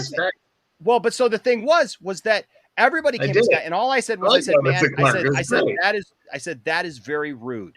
And I said, you shouldn't be saying things like that. I said, because that makes no sense, man. Like Christopher Reeve did what he did. He, you know what? He was fabulous. He was fantastic for what he did. And no one can ever take that away. And we all respect that. Dude could never rode horseback. ever. But you gotta let other people be able to take the role and do something with it eventually, right? And so this guy was absolutely rude, though. He became belligerent with everyone, and he accused everybody on the page of bullying him. Okay, literally accused everyone of bullying him. Said that we were horrible people. Well, here's the thing: he got himself literally kicked off of that Facebook page. Like they literally deleted all of his comments. Facebook literally even went in. It wasn't just the admins. Facebook, like people reported some of the things that he was saying because he was belligerent and all this stuff. So the other day, I get done with a stream. It's like 6 a.m. I'm getting ready to go to bed. And all of a sudden, I see this comment from somebody that says, on my channel here, right? Says, young ones, please avert your eyes from this channel and don't watch this channel. I know the person who runs this channel, and he is a horrible person. He is a dark soul. He has darkness in him and bullies people, and I know this firsthand. Do it in the big voice. Do it in the big voice. I didn't recognize the thing at first, and I was like, "Who is this guy?" And so I said, "Hey, man, I'm the guy who runs this channel. I have no idea who you are. So how do you know who I am?" I said, "And plus, with the things you're saying, you obviously don't know who I am because that's not me at all." Then this guy reminds me of who he is. We went back and forth for a few minutes, and he started threatening that he was going to start a YouTube channel because it's just that easy. It was No, it's not. It's this guy. Damn. Anyways, so he starts talking about how he's going to start a YouTube channel and he's going to make it his life's passion to take me down. Literally, this happened 3 days ago. I'm just subscribed to his channel. I am. We're all gonna subscribe to it. Yeah. So I found the guy. And I'm like, dude. I said, look, man. I said, you need to let this thing go. I said, I didn't do any of that stuff to you. And I said, if you come to my channel and my community, I said, here's what you need to know about my community. And I say this about you all the time, guys, the lounge lizards. Oh. I said, my community is a community of people who are positive, who are wonderful people. And I said, you come in here with that, trust me, we've been through a whole lot worse together, and ain't nobody going to buy all that stuff. But this guy was like, way worse. So when way worse. So when people say stuff about, people and just like quantify that to me, right? Speaking of quantifying, we got a couple of things we got to address. Todd with another $20 super chat. Todd, you're awesome. Says, Enosh, I have noticed from your last couple of live streams that you are maybe possibly becoming a true Marvel fan. I would say that's that right. He doesn't not like them. You know what I mean? Like, no, I know. We need to get off the DC over here. Turn a get off the phrase DC there. train. That's why I came in. He needs an Iron Man tattoo on the other arm. I don't not like. That's right. That's why I'm here. Right. So no Marvel. Yeah. Hey, look, I like Marvel. I got no problem with that, man. My only thing is if we're starting to think that I would ever like it, more than DC, for example. Some may say that. You may think that, but we don't. That's just not me. But hey, I do love Marvel, and I'm glad you've noticed, man. Look, if I'm anything, man, I want to keep my my audience, interacted and together. Also, I got to go back up here because I don't want to lose it. Where'd it go? Oh, Gary Lee Fowler. Gary Lee Fowler is a member. What's up, Gary? Welcome, buddy. Thank you so much, man. Good to have you on there, man. For whoops, I'm trying to look here. I'm trying to pull him up here if it'll let me. So yes, Gary Lee Fowler just joined the membership. He is our newest member. He joined at the nerd level. Thank you, Gary. It is awesome to have you here, bro. We appreciate you, man. And let's see, what will we give Gary for joining the membership? Membership is so much fun. Give him a good one. Give him a good one. Okay. I'm gonna give you this one. Let's see. Good one. It's so sweet. We're gonna give you this. It tastes like sugar. I love this song. What a time to be alive. Welcome to membership, Gary. I appreciate you, bro. I definitely appreciate you. There's a fellow Superman fan, and hey, look at that avatar he's got. Yeah. That avatar, dude, is fire. Check out what I got. Like, I just happen to have right next to me. I got a couple of these guys that I unboxed here. A couple of guys from Tron. I don't think his light works. I got to get new batteries for the guy, but yeah. Nerd. Yes, I am. Proudly. So thanks. Thank you for being our latest member, Gary. It is definitely appreciated. We love you, bro. Well, all right. So I'm sorry, Saggy, go on with what you're thinking. I just wanted to share that because, like, I do think that we have to quantify if we have a problem with something. Look, just like the people that I talk about, right? Like when I talk about this dude, when I talk about Doomcock, right? He's out there talking about stuff. He's saying stuff. People say, well, Enosh, why are you doing it? If you think it's just about Star Wars, if you think it's just about Indiana Jones, I mean, like, his latest thing is, like, he's going on about how, because, you know, Indiana Jones got moved out a year, like, the Kathleen Kennedy's on the chopping block again. They're going to fire Kathleen Kennedy again, right? All these people are on this. They're going to fire. Well, speaking of Feige, they literally moved every Marvel movie that they that they have, like, they moved them all up. So is Feige going to get fired too? Is he on the chopping block too? I mean, they move the goalposts and they act like every little thing that happens is somehow destructive and is going to cost these people their jobs. And that's just the thing. But I quantify what I say about those people. I quantify what I say about what they're saying. And even when I talk about geeks and gamers or other things, I'm not just out here just griping. I'm not just, like, as RJ would say, like, yelling at clouds. I'm not old man yelling at clouds, right? Is Saggy actually talking, or what is she doing? I don't know what she's doing. She's Binga. Oh, I saw your mouth move. I couldn't tell if you were just muted or something. But yeah, so, like, you know what I mean? Like, I'm not just out here, you know, pointing my finger in the air. I'm trying to bring awareness to things that I really feel are wrong. Todd here with another $20 super chat. Wow, Todd, you're awesome, bro. Says, Enosh, I know you think Marvel movies are popcorn movies, which isn't a bad thing. Popcorn. No, I like popcorn Look, movies. like I said, I spoke with a young lady tonight that even she understood, like, because she didn't like Batman v Superman, but you know what? Also, she did not know that there was Batman v Superman, the extended edition, the Ultimate Edition. She had never heard of that. Right. And so when I explained it to her, she was like, oh, I need to see that because it fills out the story. And we even talked about that, like, that's like one of her issues as a diehard Marvel reader of the comics and lover of the comics. She even admitted, she goes, yeah, I mean, she goes, the movies are very light. They're jokey, you know. I mean, she was talking to me about Thor, that she's mad at Thor in Marvel because, and this would have to go back quite a while, because when they bought the rights to Thor or whatever, and they did the things and they brought him over and he had the red hair and the huge beard and stuff, like, that's the Thor she wants, you know? I mean, so, you know, it is what it is. But says here, I know you think the Marvel movies are popcorn movies, but Eternals will change the game and out Marvel in a whole new greatness of movies. It could. I will say this. I just want to mention, it's not on the docket tonight, but it's actually a story that I'm looking to do. Maybe we'll do a couple light ones tomorrow. This one, and then Brian, I told you I had also that story about every interaction between Shatner and Takei. So we'll have to get to that one. Heck yeah. But just a reminder. Okay. Superman is a character in the Marvel universe that kids look up to. I thought he was a real guy. Come on, man. It's like Santa Claus. Don't ruin it for the rest of us.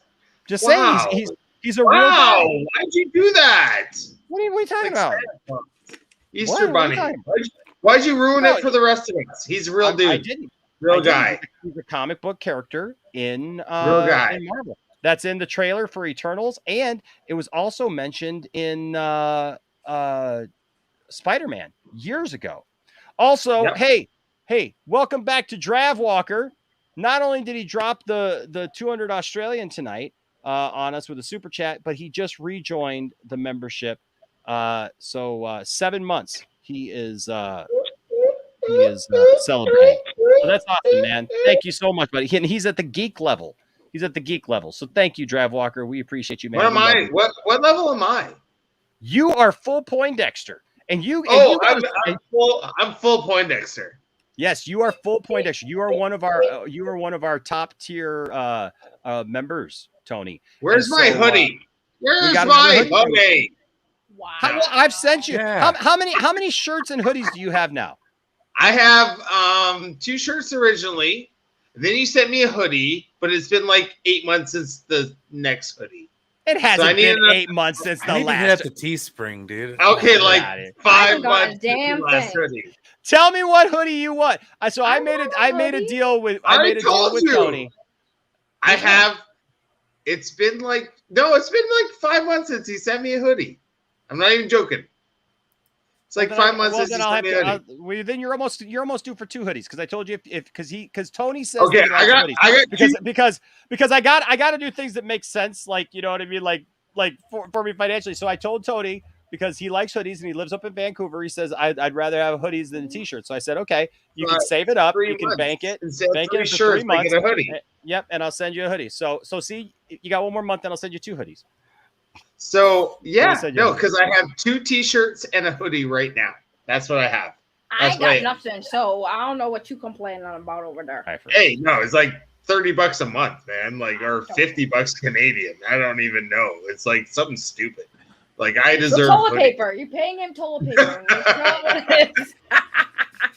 Did he not freeze? I can't wait to get my next hoodie because I love the last hoodie. I have taken over. Favorite hoodie. I froze. You started talking about hoodies, and I got cold. I froze. I didn't hear what you said. We're all a real warm that conversation. On yeah. So we'll talk off air, and I'll make sure you get your stuff. But yeah, I want some hoodies. All right. So whoops, hold on a second here. You know what? I agree with this. I agree with it. Well, first of all, our community is growing. Our community is doing fine. Our community is solid. Our community is like a great community of people. But hey, guys, like this video. Like the video. Make sure to do that. It out. Tell some friends. What? Yeah. Hey, I come in once every month. It used to be more. Now once every month. That's all I come in. I had a point I was gonna make, but okay. We've got so derailed. No, you're good. Friggin' hoodies. You're good. You're good. Well, sorry, I brought up hoodies. Boys in the Saggy hoodie. Melons, you need a Poindexter hoodie. I do need a hoodie. Fuck your truth. No. So Saggy. the point I was gonna make before everything. No. Was look at Ray Fisher, right? Yep. They said he was difficult to work with. Why was he difficult to work with? Yes, because he asked questions. He asked questions. Ooh.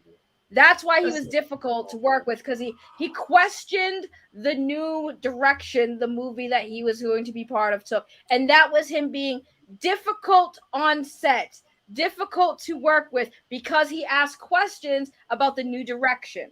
Okay? Mm-hmm. And that's why I say, like, I'm not saying Ruby Rose couldn't have been a diva or maybe, but again, what examples were really given to why she had complaints? What were the complaints? Like, they just said there were multiple complaints, but what were they? Did she eat somebody's like sandwich in the fridge that was labeled for Jeff, and she ate the second Jeff's AD's sandwich? Right? Like, did she eat somebody's sandwich that was marked Jeff? Did Jeff not get his sandwich because Ruby Rose ate it? Was she swearing at the staff? Was she being different? Like, what made her difficult? What were the complaints? So before I sit there and say, yeah, she must have been difficult because CW said so. What were the complaints?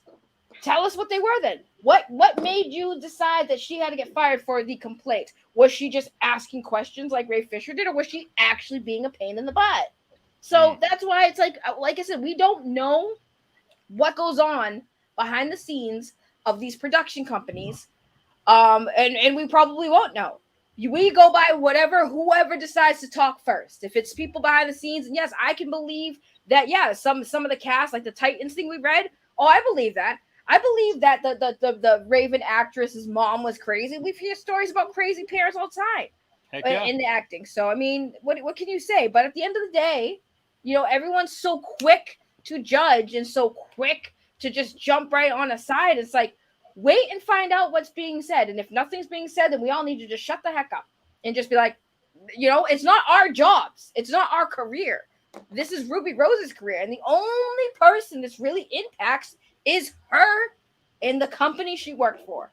Aside from that, I'm gonna just sit back and watch the show with the popcorn. Well, and they have to get to the bottom of it, right? You know what I mean? And otherwise, like, she came out yesterday, she said her piece. Today, this dude came out, said his piece. You know, other people are talking about stuff. What I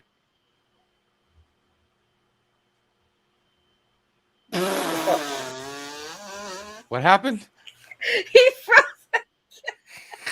Did he CW freeze? coming for Shinosh's channel. They heard what we said. They coming for him. Sorry. Okay. So what I don't want to see is what happened to Ray Fisher, where, like you said, that the moment that somebody says something or does something, people automatically say, no, they're lying. No, we're not going to listen to them. No, we're not going to pay attention to them. Look, it could absolutely be that way, but let things play out, right? And don't demonize anybody, but look at what's going on. As Tekka says, the fact that you ate the meat. I mean, that is true, right? I mean, I can still call Hinosh out for eating the meat. And he'd look at, well, you ate the meat too. Okay, but that still doesn't negate the fact you also ate the freaking meat. And now we all have rickets. Listen, my analogies are like off the top of my head. Listen, Linda. Listen, honey, listen, Linda, honey, listen. Linda, listen, honey. No, you don't listen, Linda. No, honestly, I come up with these and now it sounds good in my head, but then when it comes out of my mouth, it's like, Listen, no, that doesn't Linda. sound right. It's up here and it makes sense, and then after I speak it, it makes no sense. I'm so sorry. I knew it as soon as it left my mouth. I knew it. Dawson got it. Dawson's just like me. As soon as it left my mouth. Where's the come on, you got the button, right? Like, give her one. Come on. Give me what? give her what? Give me what?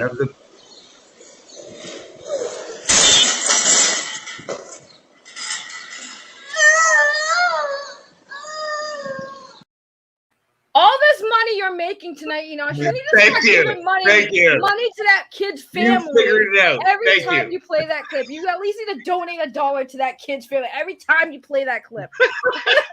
Give her the thing. It was like, what He's thing? benefiting Like, from a child's pain and anguish. We need to give that kid $1 every time he plays a clip. That kid will be making bank right now. Poor kid.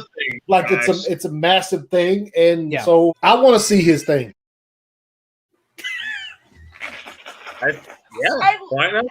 That is my favorite clip that he has. It was so funny when he said that. He was serious too. I want to see his thing. And I want to. Well, he was talking about the thing that Zack Snyder was doing. So whatever. Anyways, because I think we were talking about Green Lantern that night. I think we were talking about Green Lantern. So Todd Fair with another $20 super chat. Todd, this guy's rich. This guy must be rich. Blowing it up tonight, man. Todd absolutely blowing it up tonight. Let's see what can I give him for this one? I dig this one. Okay, I'm gonna give you the He-Man dance. We do the dance of joy.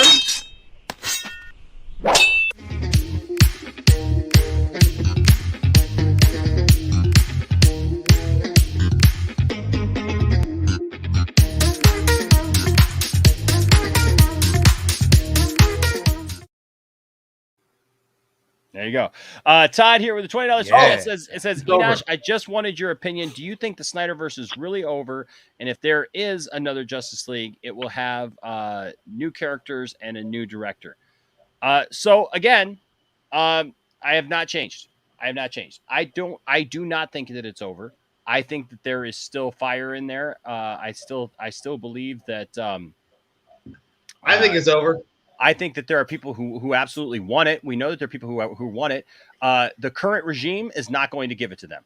Look, you are never going to hear me say that, like, Walter Hamada is going to wake up one day and just be like, oh, you know what? I think I'll apologize to Ray Fisher. I think that I will do the right thing. I don't think that that's ever going to happen. what I do believe is going to happen is here in the next year, we're going to see Discovery come in with a whole new leadership team, with a whole new group, and eventually the people who are in power now will be phased out for people who will give people what they really want. And when I say that, I don't mean that it's Snyderverse only. Again, I cannot say this enough. It is not Snyderverse only. I want things like Shazam. I want things like Blue Beetle to come out. I want things like Batgirl to come out. I want all these things. And listen, there's still seeds because what's his name who played you guys are acting silly. We're idiots. I can take care of that real quick. We're idiots. What's his name who played Commissioner Gordon in Zack Snyder's Justice League? I can't think of his name. What's the guy's name? What's the guy's name? I can't even think of his name right. It means in Spider-Man. You know what I'm talking about. Yeah, gosh darn it. Well, they got me so far off here, man. I tell you what. Yeah, I know. I forgot too, man. I'm sorry. I'm having such a brain fart right now. Somebody in the chat, come on. I'm looking at the chat. How long is it going to take? J.K. Simmons. There, J.K. Simmons.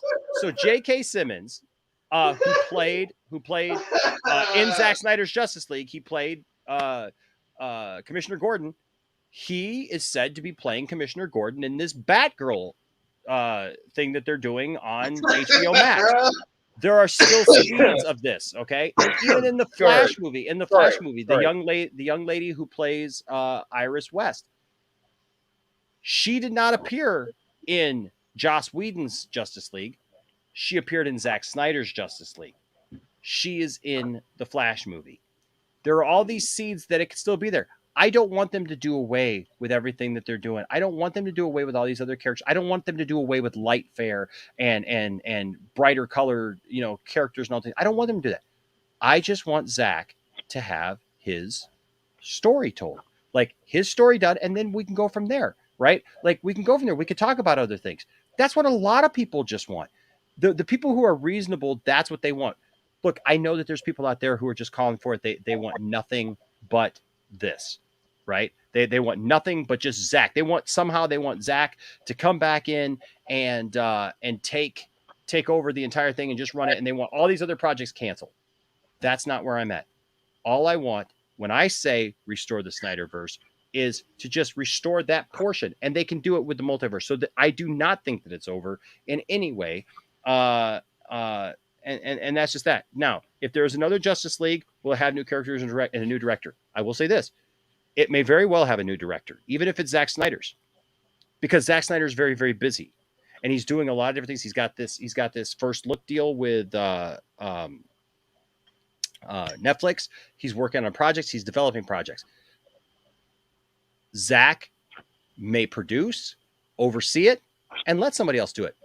But I know that the powers that be right now, would absolutely love to do another Justice League with different characters. And my concern is what we've been seeing lately is that it would most likely be lower level like characters that like not have Batman in it. Who knows about Superman even, right? Or Wonder Woman, like have these other characters like Blue Beetle and Batgirl and God knows who else, right? And I don't think that fans really want to see that. We want to see all these characters come to life, but that's how I answer that, Todd. So, like Cherie says, I want it all. Krypton's Core says, Enosh, I want everything. Give me 10 Batman and Superman. I don't care. just give me good stuff. Give me good content, right? So there's that. So that's where we're at with the Ruby Rose stuff. I just wanted to bring this up because I wanted to give fair time. I don't know what she was like.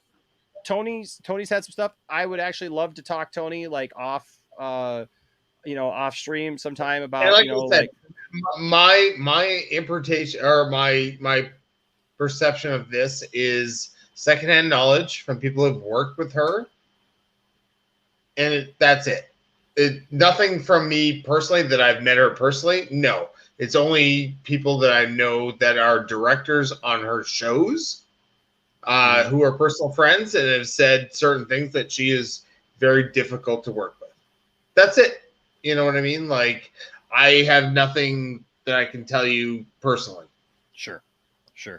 Well, speaking of people who are difficult to work with, and Oh, along these Turbo same here? lines, we've already alluded a little bit to it, but Turbo. but before we get into that, so we're going to be talking about Gal Gadot. But first of all, I want to make you all aware of anything. If you are anywhere near Michigan, this event is coming up. A lot of you know.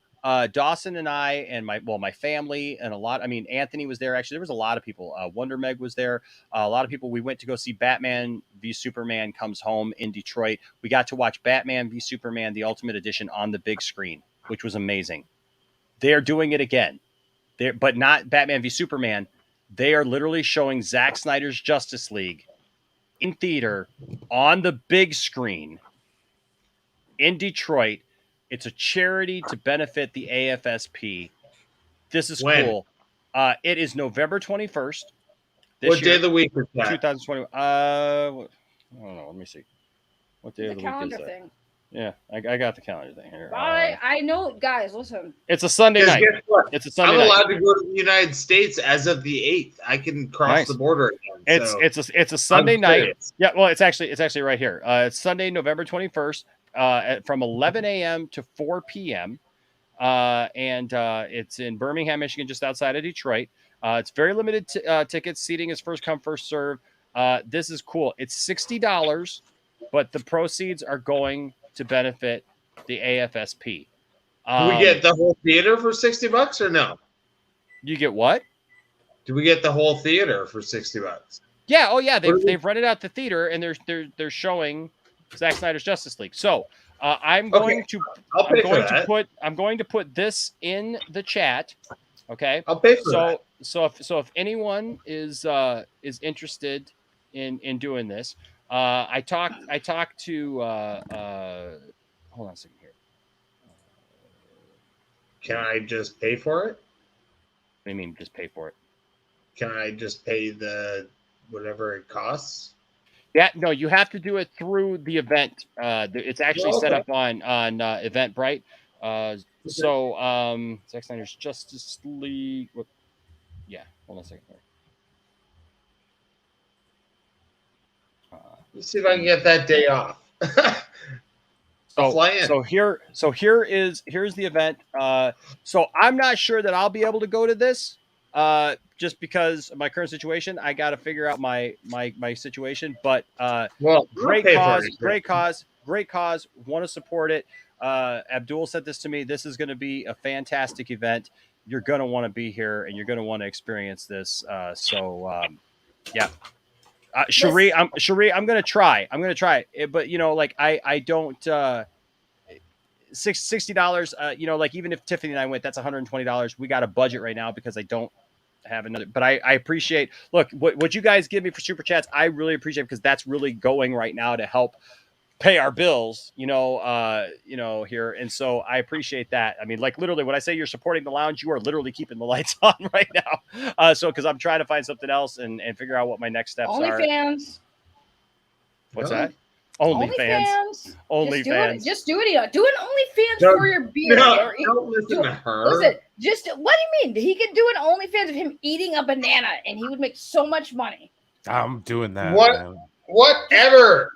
Just because you like the banana thing doesn't make it real. I'm not the only one who's gonna like Enosh eating a banana. I'm just saying he can make some money just from eating and being healthy. I'm just saying it's a banana. It's potassium. Yeah, maybe we should have a video of your feet then. No. We don't want to see. We don't want to see all. It's the same amount of fucking money. Listen, I mean, I'm sure there are people who are into Hobbit feet, but I mean, the banana might. Weirdo. Weirdo. Man, this conversation. Weirdo. 15. Not your feet. Gosh, why my sock is so dirty. Because I've been walking around on my floor all day. I know. I just look. I put that up and I was like, "Holy crap! I got dirty socks." Right, those socks have soup. No, listen. This girl's a weirdo. Don't let her. If you guys are concerned, no, Tony, I have to preach. If you guys are concerned about the Snyder cut, or I'm sorry, not Snyder, the Snyderverse. Listen, I'm gonna tell you this. I'm preach it. You don't even know what you're talking about. Shush, I am. The Snyderverse is not going anywhere because Hold on. Leo Whoa. is gonna save it. Whoa. Do you see this? Yeah, What what's is this? this? What is this? Wait. What is this? The layout. That's crazy. Wait, what the heck is this? What'd you do? Wait, what did you do? What is this plan? Oh my god, this is weird. I didn't do this. Whoa. What is this? Whoa! Hold on. What is this layout? What in the what? Wait, what just happened? The little things, man. Why? Why I have would no you idea do what this this? is. Like literally, ladies and Why gentlemen, would you you were do watching this? this live. I literally just hit the picture within picture thing like I normally do. That was putting it off to the side just a minute ago, and it lined us up like this. Why would you do Weird. this? Wait, what happened? Wait, do it. We Wait, broke StreamYards. try it again. They just added this. Oh my gosh! Look, there's that one, and now there's this one. Oh wow! Classy. That's Classy. cool. I like that. I like Wow, it. we discovered Love it. something cool and new, like on the live. That's crazy. I was confused too for a second. I was like, wait, what I know. happened? I was like, Oh, what wait. just happened? I hit the button and I was like, because I was gonna go to I was just gonna go to this one and show the thing, and then all of a sudden I hit that one and I was like, did I break it? What happened? So that's cool. That's cool. That means you can pull up like pictures and do that. That's sweet. Todd here with another $20 super chat. Todd, Holy Jesus. cow, Oh, Todd. Todd, come to my channel. I got boobs. There you go. Todd, Do you show Todd is them though? breaking- Do you Todd is- show them? I know No, you have not on them, here. It's YouTube. but do you can't. show them? Todd the- Todd on here with Ask that question first, boys. Todd here. Oh my goodness. Thank you, Todd, so much. Oh my goodness. With a $20 super chat. Rocking it tonight. Appreciate you, Todd. Let's see. Bring in the- What bring in the heat. what can we give you here? Give them something good. Give them the good one. Pop it. Twist it. Roll it. Roll it. Harder. Says Enosh, you are a musician. Would you sing us a song right now about how great Kevin Feige and Marvel is? Oh God, do it. Do it! Make up something good, dude. You better do this fucking good. Oh, I got it. Here we go. Do it for the Oh, Todd Nice yes. Give me a second. I'll go I'm get the my great guitar in a minute. Give me Pretender. Go get your guitar. give me a second. I'll go get my guitar and just one of my guitars here. Totally go get your guitar. Yeah, give me a second. Goober I'll here give with you a $5 super chat. Thank you. Says thanks for showing your foot. I told you. OnlyFans. OnlyFans, Enoch. Oh my gosh. I told you, foots Oh are my fetishes. Oh my gosh, you guys. Oh my are God, that's crazy. great. You know, Brian can play and Enoch can sing. You guys are funny. It won't line up though. It won't line up. No, It's the problem with StreamYard. Like you don't notice that there literally is a tiny delay until everybody tries to start singing at the same time. Yes. But here is the 6% Zack Snyder's Justice League information right here. Follow that link to eventbrite.com. As you can see here, it's going to be cool. It's going to be fun. It's going to be Zack Snyder's Justice League presented on the big screen for the first time in Michigan to celebrate the 4-year anniversary of the film's original intended release date, as well as the success of the worldwide fan campaign that helped to secure its eventual release. So there you go.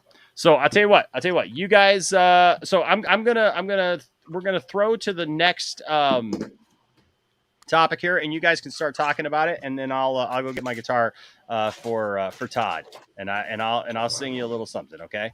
Yeah. That being We'd like to hear a little ditty. No, put us Ditty. on the thing. Do the thing again. Yeah, do that. You want A that? little ditty. So hold on a second here. We'll Can we all join in? Can we sing something that the 4 panels can do? It won't. Like, can we it won't do be in sync Queen? though, dude. It'll be kind of Can we do messed a up. Queen thing? It won't be in sync. It'll be all off sync. Yeah, it'll be all off sync. Okay, so I'm interested to hear you guys' thoughts on this. So we all know, again, having talked about Zack Snyder's Justice League, I mean, and all coming together and stuff for this, and obviously Ray Fisher and everything. Gal Gadot had her own experience with Joss Whedon. She has come out.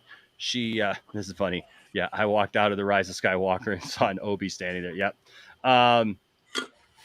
So the thing is though, is that she had her own run-in famously now with Joss Whedon, where Joss Whedon apparently threatened her career. And this was something she has come out and talked about, that he threatened her career and told her that basically, you know, he could make it so that her franchise was taken away. She actually stood up to him and put him in his place. And then they made the stunt double do the thing she didn't want to do, because it was the whole thing about the Flash falling over on top of Wonder Woman and laying on top of her with his face in her cleavage. And she didn't want to do that. And good for her. She stood up for herself, and she said no. So, hey, Slade, good night to you too, sir. Appreciate you being here. So she stood up to him famously, and so this is what we got. So here is the article. It says Gal Gadot, because she's come up with some more. It says Gal Gadot says she was shocked by the way Joss Whedon spoke to her. I just did what I felt like I had to do, the Wonder Woman star told, is it Elle or Ellie? Elle magazine? Elle, yeah, I think it's Elle. Gal Gadot opened up about her allegations concerning disgraced director. I love that. Can I just say how much I love that? Disgrace. Disgrace. He is. He's a disgrace. Concerning disgraced director Joss Whedon in a new interview for Elle's November issue.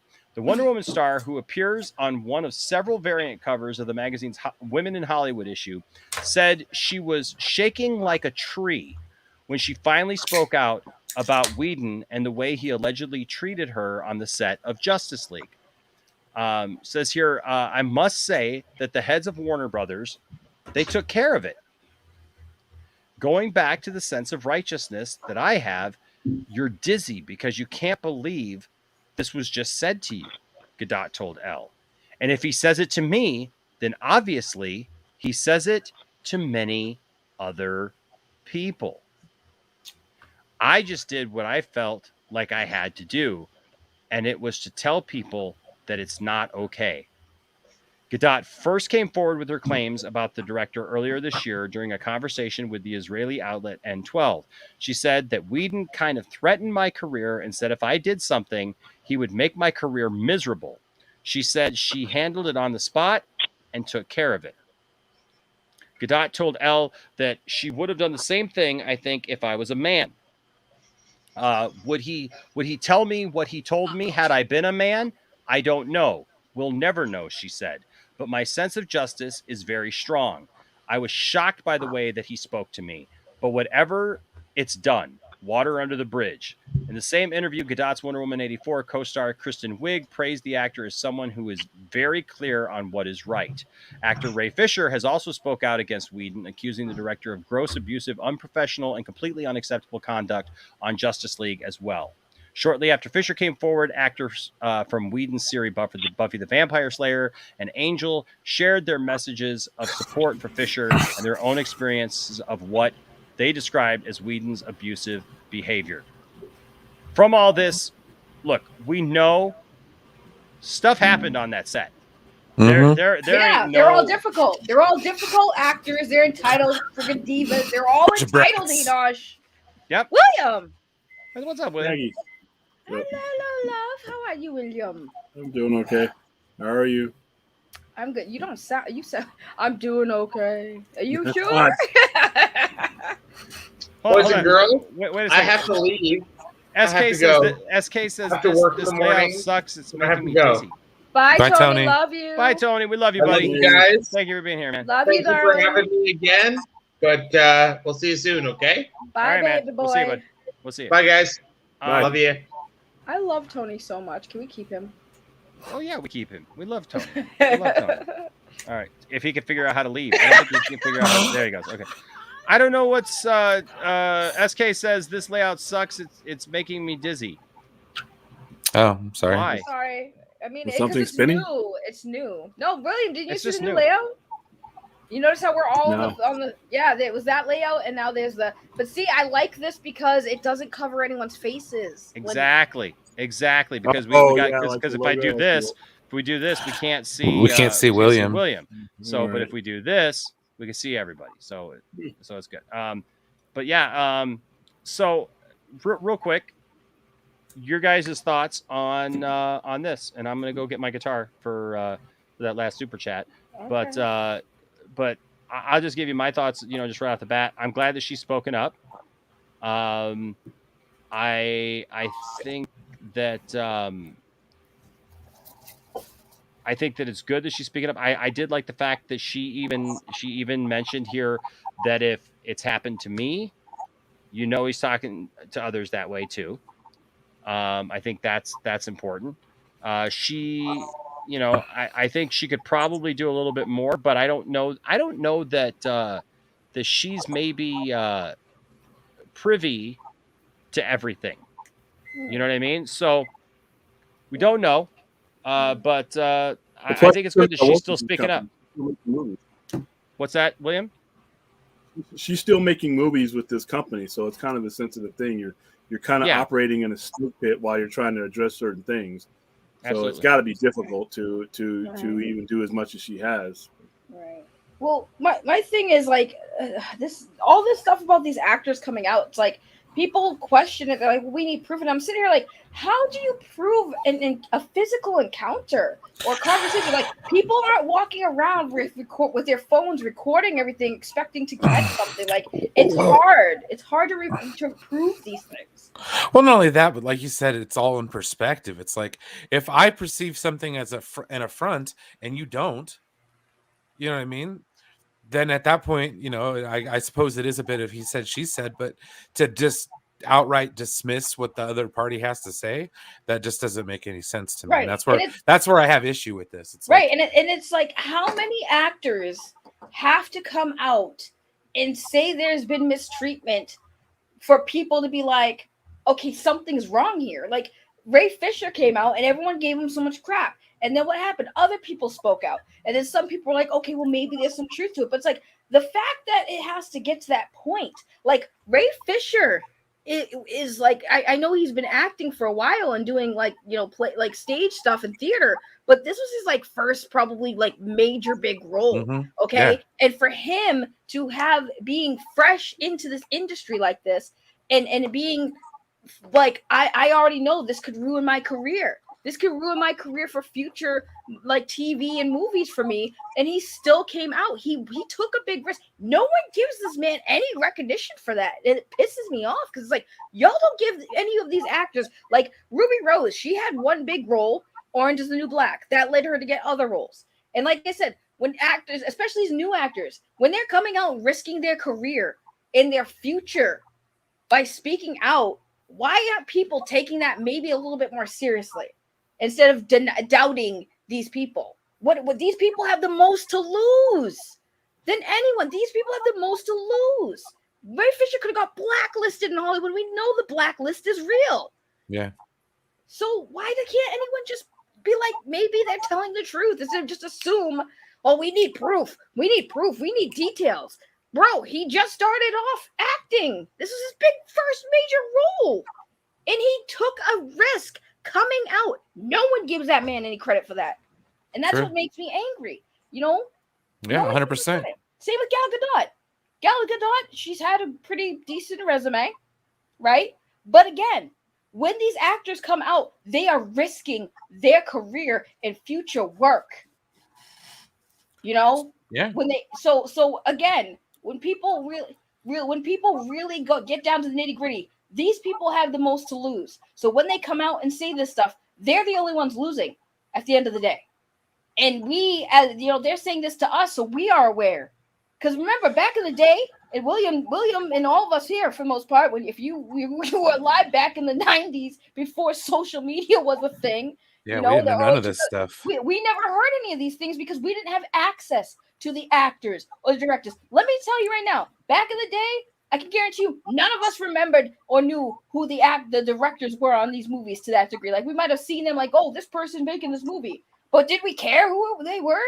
Think about it. Did anyone give a crap about Joss Whedon when he was making Buffy? No, they just loved Buffy, and Buffy was a successful show. Nobody cared about who Joss Whedon was, what his political views are, what kind of person he was.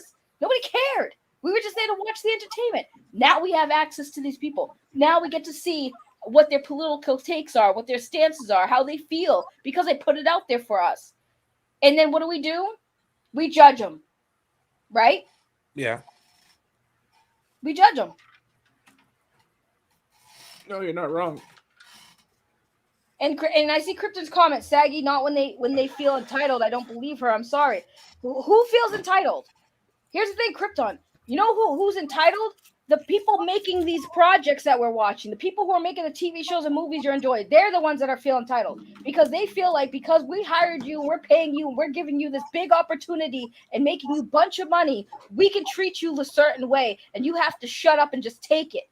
Dance, monkey. Oh wait, Dance. Gal Gadot doesn't want another man who she doesn't know, who's a co-employee, putting his face in her breast, and she didn't want that to happen, so she's entitled. I don't know about you, but I'm not going into work being like, hey, so today, Saggy, we need William to put his face in your breast for this picture. I don't know William like that. I don't know. You're gonna have some strange man put his face in my breast? That doesn't seem appropriate to me. Oh, sorry, we're paying you. You have to do it. It's part of your contract. We really need a motorboating scene in this movie, damn it. It'll sell tickets. Right? We need a motorboat scene, guys. We have to have some strange man's face up in my breastisis, and like that's what I'm talking about. I get it, because people were saying that argument to me too. Oh, well, they get paid to do a job. They should just shut up and do it. That's the problem. Look at everybody's real job. You go to work and tell me you would be okay with being treated like how some of these stories being told. You tell me how that works out. Well, even when you do these, even if there's a sex scene or anything to do with sex or an implied sex or, physical things like that, you sit down, it's mapped out, it's in the script, it's planned out, it's rehearsed. There's things that are part of the contract, things that are not.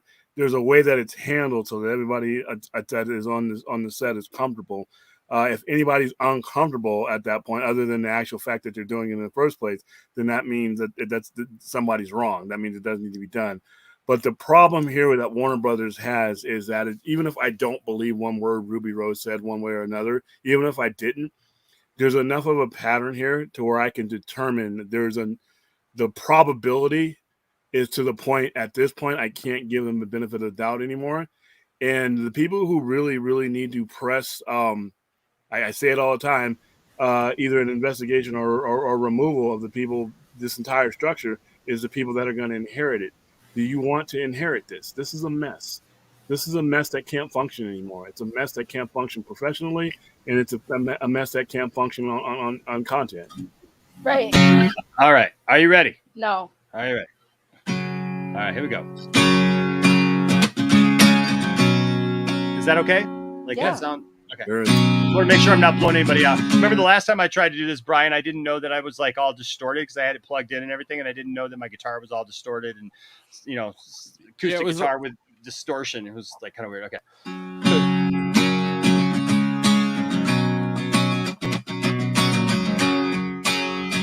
Let's do this right here on the spot, I guess. All right, here we go. Todd Fair, this song is for you. I know you love Fiege, yes, that is true.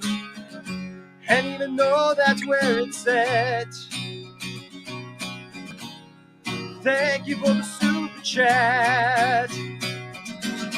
Sing a song of Fiege, sing a song of all that he has done, sing a song of everything and how he's brought everyone together. Sing a song of Marvel. I know that you sing, but no matter how good it is, it'll never be as good as DC. Oh, that stings. Oh, it'll never be as good in my mind and in my sight. But it's okay, because we're just a bunch of nerds here. We love it all and we talk about it every day of the year. 'Cause we can't stop, and that much is true. So, Todd Fair, this song is for you. Sing a song of Fiege, sing a song of all that he has done. We all know here that you think that he is number one, and we'll sing it together strong for all to see. But in my mind, it'll never be as good as DC. Never be as good as DC. And that's okay, because we all have different thoughts on the opinion. I threw. Get Listen, that song made me throw my bra, and I don't know where it is now. Nice. Cool. You know. Would you say a it little makes you Tom what? Jonesy here? I guess. Yeah, you know when the song's so good, you're at a concert, women just throw their bras at the person. Yeah, I threw my bra at the computer. I don't know where it is now. It just disappeared. I was like, take my bra. I'm actually going to do some music streams actually, where I just like sing some songs and stuff, man, and like. That was good, Enosh. That was good on the spot freestyle. I do a lot of that. Actually, my band, we actually have a spot in our live show where we bring somebody up on stage, we ask them questions about them, and we do improv songs, kind of like Whose Line Is It Anywhere stuff. So yeah, so I've gotten good at that over the years. So it's fun. Oh, Tricky has my bra. Oh, okay. You can keep it, Tricky. Who has your bra? Tricky Trapster. He's got my bra. He caught it. Okay. There you go. Hey, McLovin's here. Thank you guys. Yeah, It's been a while, man. I miss McLovin. Tricky Trapster. I just caught a random bra. Yeah. That's fun. Okay, I didn't know who you were talking about, but You just hit me in the face. I was sitting there. It was like, It's a big. I'm dropping the song. Awesome. It's a big bra. I'm sure it probably knocked him out a little. funny story, but inappropriate to tell on YouTube. I have a good one about that. I might have to tell you later. You got hit with the head with a bra, knocked It you wasn't. out? It wasn't a bra. It was I a mean- ring. It was a ring that goes around a thing, and Anyway, Oh, was it the underwire? No. The underwire hurts. I'll put it in the private chat. The underwire hurts. Well, I hope you enjoyed that, Todd. Thank you so much, man, for the super chats. I definitely appreciate them. And Cherie says, I want that song. I want that song. Yeah, you need to record that. That was actually good. You should go back and write an actual write an actual song. Yeah, but keep that better than the better than DC thing or whatever. That line nice was little great. hook there. Yeah, that was a good hook. The whole thing. That's amazing. You're so friggin' talented. You need like 100 subscribers, guys. Make sure you share and like this video so you get to 100 subscribers. Because unlike most people on YouTube who just talk nerdy stuff, Enosh actually has some talent too. So maybe hook a brother up and realize he's actually talented. He just doesn't talk about stuff. He's talented as hell. I usually try to know what I'm talking about, and also, yeah. Listen, you play that guitar. I don't care what you say. You could be like, the sky is green, and I'll be like, yes, it is. Nice. Yeah. So so this Gadot thing, like, I feel like they, I'm glad that that she's speaking up. She's speaking her truth, and we need more of this. We definitely need more of this. We need people standing up and saying stuff, and like I said, let it play out, right? Let it play out. I absolutely believe Gal Gadot. She has absolutely nothing to gain by revealing this. That's what I said. I said she has everything to lose. All of them do. Every single actor that comes out. And I know you all might not believe Ruby Rose, and I know what Krypton's saying. But my thing is like William said, when there's a pattern in a certain company, and like I said, Ruby Rose could be a complete what Tony said earlier, and that's fine. But at the end of the day, there has got to be some truth to all of these accusations that are coming out, allegedly. There's got to be some kind of truth. And especially when it comes to like Joss Whedon, come on now. We already know Joss Whedon's kind of sus. So that's a no-brainer. With the CW and stuff, again, I don't know how much truth there is to Ruby Rose's accusations. I know that she posted pictures of her in the hospital explaining that she got this injury during a scene that she was shooting for Batwoman. And again, it's a lot, but I don't want to sit here. Listen, I don't want to be that person, guys, that's like, I don't believe you. Well, and then come to find out it's they true. Should do like they should do like the military does. If we have what was called a command climate. So if certain things are going on, and even if the person at the top wasn't specifically responsible for certain incidents, he's in command of the climate. So whoever is in command really should be gone. So we have several people that this happened under their watch. Several things involving several people under several platforms has happened under their watch to the point where it's reached the surface now. And that just tells me you can't run your house. Right. There's got to be some truth, guys. And I know, like I said, it sucks because we're not there. We can only go by what's publicly available, by who says what, right? And let's, like I said, as soon as CW or Warner Bros. Came out with that statement, the first thing I thought about, and I'm sure a lot of us thought about, was like, kind of similar to what they said about Ray Fisher when he came out. Right. Yeah. So, I mean, like I said, it's really, really sus. And I think people should not just immediately jump to, well, that person's right or that person's right. I would say just be open-minded and realize something's going on funny at Warner Brothers. Well, exactly. And like, how many people in Hollywood are like, shut up, you're rocking the boat too much, man. Like, come on, man, shut up. Yeah, just be good, we'll get jobs, shut up. It's like, nah, dude, you don't have to shut up. There's what's right is right, and what's wrong is wrong. So it's like, nah, dude, to hell with that. By the way, shout out to Star Wars Legacy, just finding the channel. Thank you so much, and we're glad that you're here. You just actually messaged me something on Instagram. Thank you so much. Just I'll kind of I'll show you here. Welcome to the nerd family. At Saggy Melon's great. Whoop. There we go. Well, don't expose stuff. No, great live. Just found your channel, Poindexter Lounge. Aw. Cool. It's very nice. Cool. Thank you so much. Don't look for me. I'm the opposite of this channel. I'm the complete opposite of this channel. That's that being said, I did want to show this because we talked about with like the situation with Ruby Rose, right? She was talking about like people weren't getting the help that they need, that they were literally watching, they were traumatized by things that were happening on the set, people getting hurt and stuff like that. Look at this. Check this out. This just happened, and already they're putting out there, it says, look, we will be providing counseling services to anyone connected to the film as we work to process this awful event. Rust Movie Productions LLC said in a statement. Absolutely.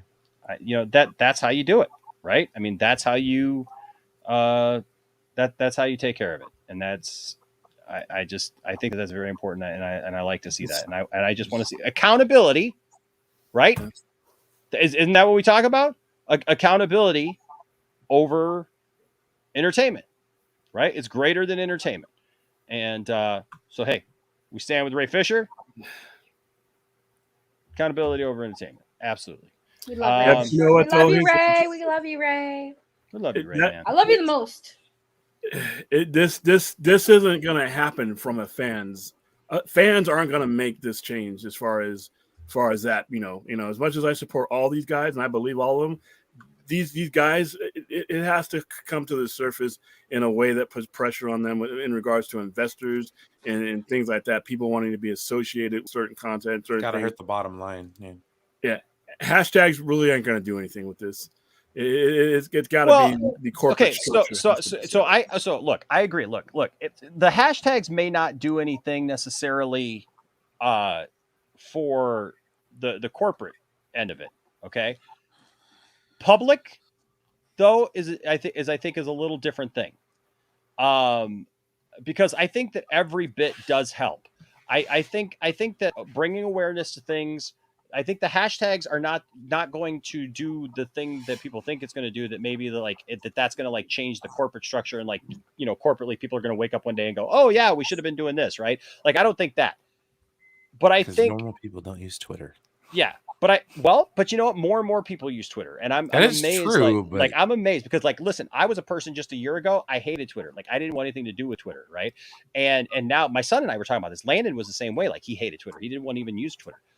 And now I'm amazed. All the people who are on Twitter, all the people I know who are on Twitter, Twitter is now become my social media platform. That's where I go. That's where I communicate with people. Right. That's where I've got my social group. So we can say that we may not want it to be, but it is something to be dealt with. And I think that the hashtags and things are good for bringing people together of like minds and strengthening that end of it. Right. But I agree with you, William. It's going to take a lot more on the corporate side. But I think every little bit does do its part. You know what I mean? I think it does serve a purpose, and you put it all together. You put it all together, and you got something. So yeah, what happened? Remember when Weinstein? People, he's in jail now, but that didn't start. That started because of pressure on the corporate end, and he lost support there. You know, people. But Weinstein, criminal. Yeah, but it started. It elevated, it escalated, and ultimately culminated in being criminal. But what he did in his behavior for the previous 30, 35 years was known, and it was known by a lot of people. But it wasn't until the only end is the corporate end, because that controls the flow of money, that controls the reality. All right, and the corporate end, in some cases, doesn't care about the fan end. Obviously, that's been proven. So the only way this is going to get solved is when the corporate end decides that they want to clean themselves or that they're replaced. Or give themselves an enema. Well, the corporate end is going to clean themselves or be replaced. Wow, because this is a liability now. I'm trying to imagine. What's an oxymoron? Right now, what we're talking about, it's kid stuff, and compared to what could end up being. All these things like Gadot and stuff like that, that's kindergarten level compared to the things that it could escalate to. And now you have lawsuits, and now you have liability because you have reports of things going on. And first thing that they do when they haul your ass into court, when did you know? What did you know? And when did you know it? So how liable are you when we start cutting these checks to these people to bankrupt you? So we're at the kindergarten stage right now. We are not at the stage where this needs to be. Yeah. So now we're going to move on to it's a great discussion. Great discussion. It'll be an ongoing discussion as more and more comes out. So now we're gonna go to something that I know Todd will like, because all right, I'm ready to praise Lord Fiege. Hang on. Yes, praise Lord Fiege. Praise him. Praise him in his sanctuary of Marvel and Disney, and yes, and praise him for his mighty acts and all that he has brought us with his with all of his stuff, and praise him upon the symbols of Marveldom. praise him with the Cheetos. Jalapeno Cheetos, where did you go? I had a whole bag a minute ago. I think I blacked out and woke up with a Cheeto-crusted mouth.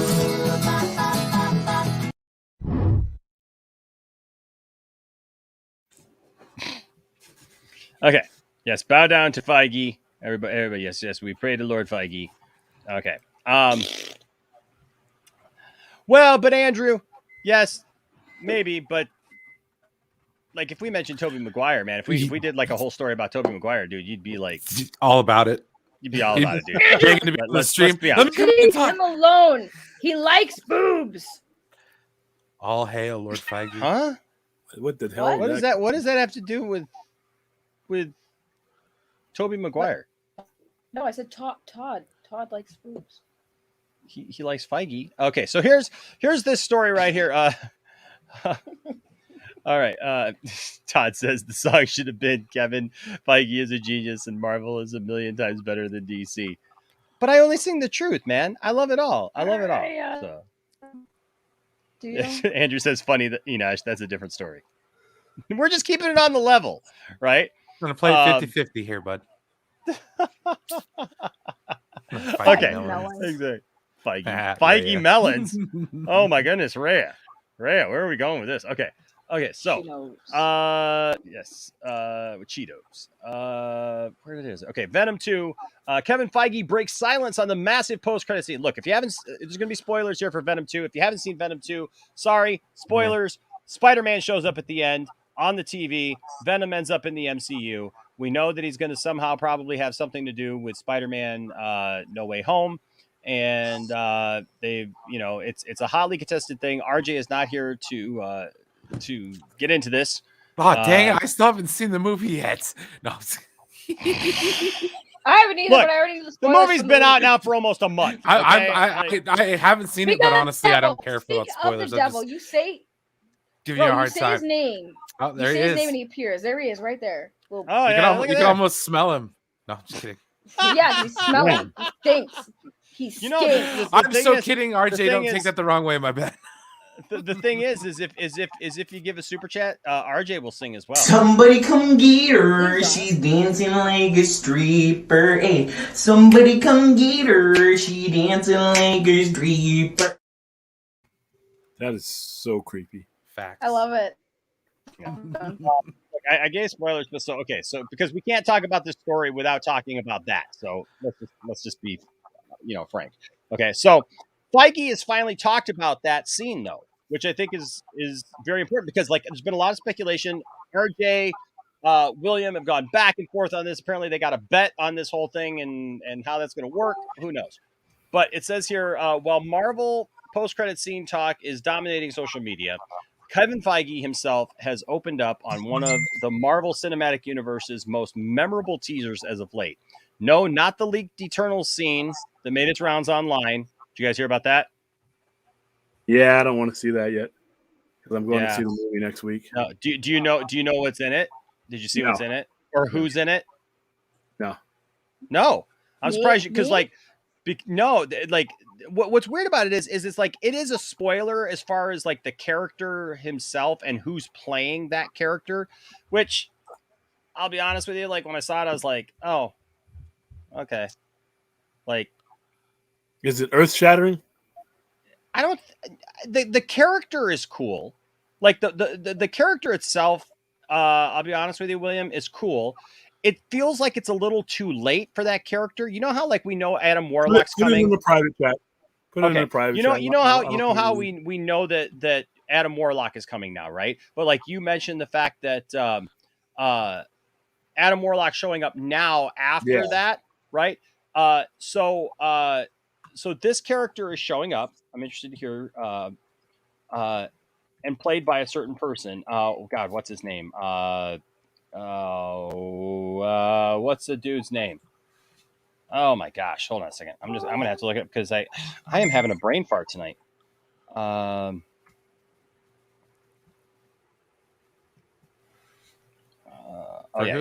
we go.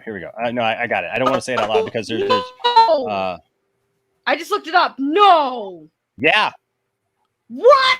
Oh yeah, I already knew about that. You know about that. Okay, so that's what I'm saying. Like the character's cool. I almost feel like it's a little too late given who the character is, and what's happened because of the interaction that we missed out on. He's sort of relevant. He's sort of relevant going forward though, but not as relevant as he would have been. Exactly. And the person playing him though, I'm just like, huh? Now, tell me something. Is that a character? Because I don't really know anything about that character. Is that a character that would be CGI? No. So it's nothing like the other character that it's related to. I mean, I'm looking at the pictures, so I don't know. No. There's no CGI unless when if that person is using that person's power, then maybe. But as is, no. There's no. You're gonna style the hair the way you need to because that particular character has a particular hairstyle. But that's it. Other than that, he should be able to. So tricky. Some of them make him look older, and some of them young. I don't know. So yeah, Adam Warlock is coming. That casting news came out. Like a little while ago, and he is going to be played by Will Poulter, who was he was in the movie Meet the Millers. He was the kid. But I'll tell you what, somebody was saying not too long ago. Well, I saw something here about Will Poulter that somebody said like, when did he get hot? Like, because like everybody kind of knows him as that nerdy kid, but like there's some pictures of him like he is really like he's grown up. He looks really good. I'll say that.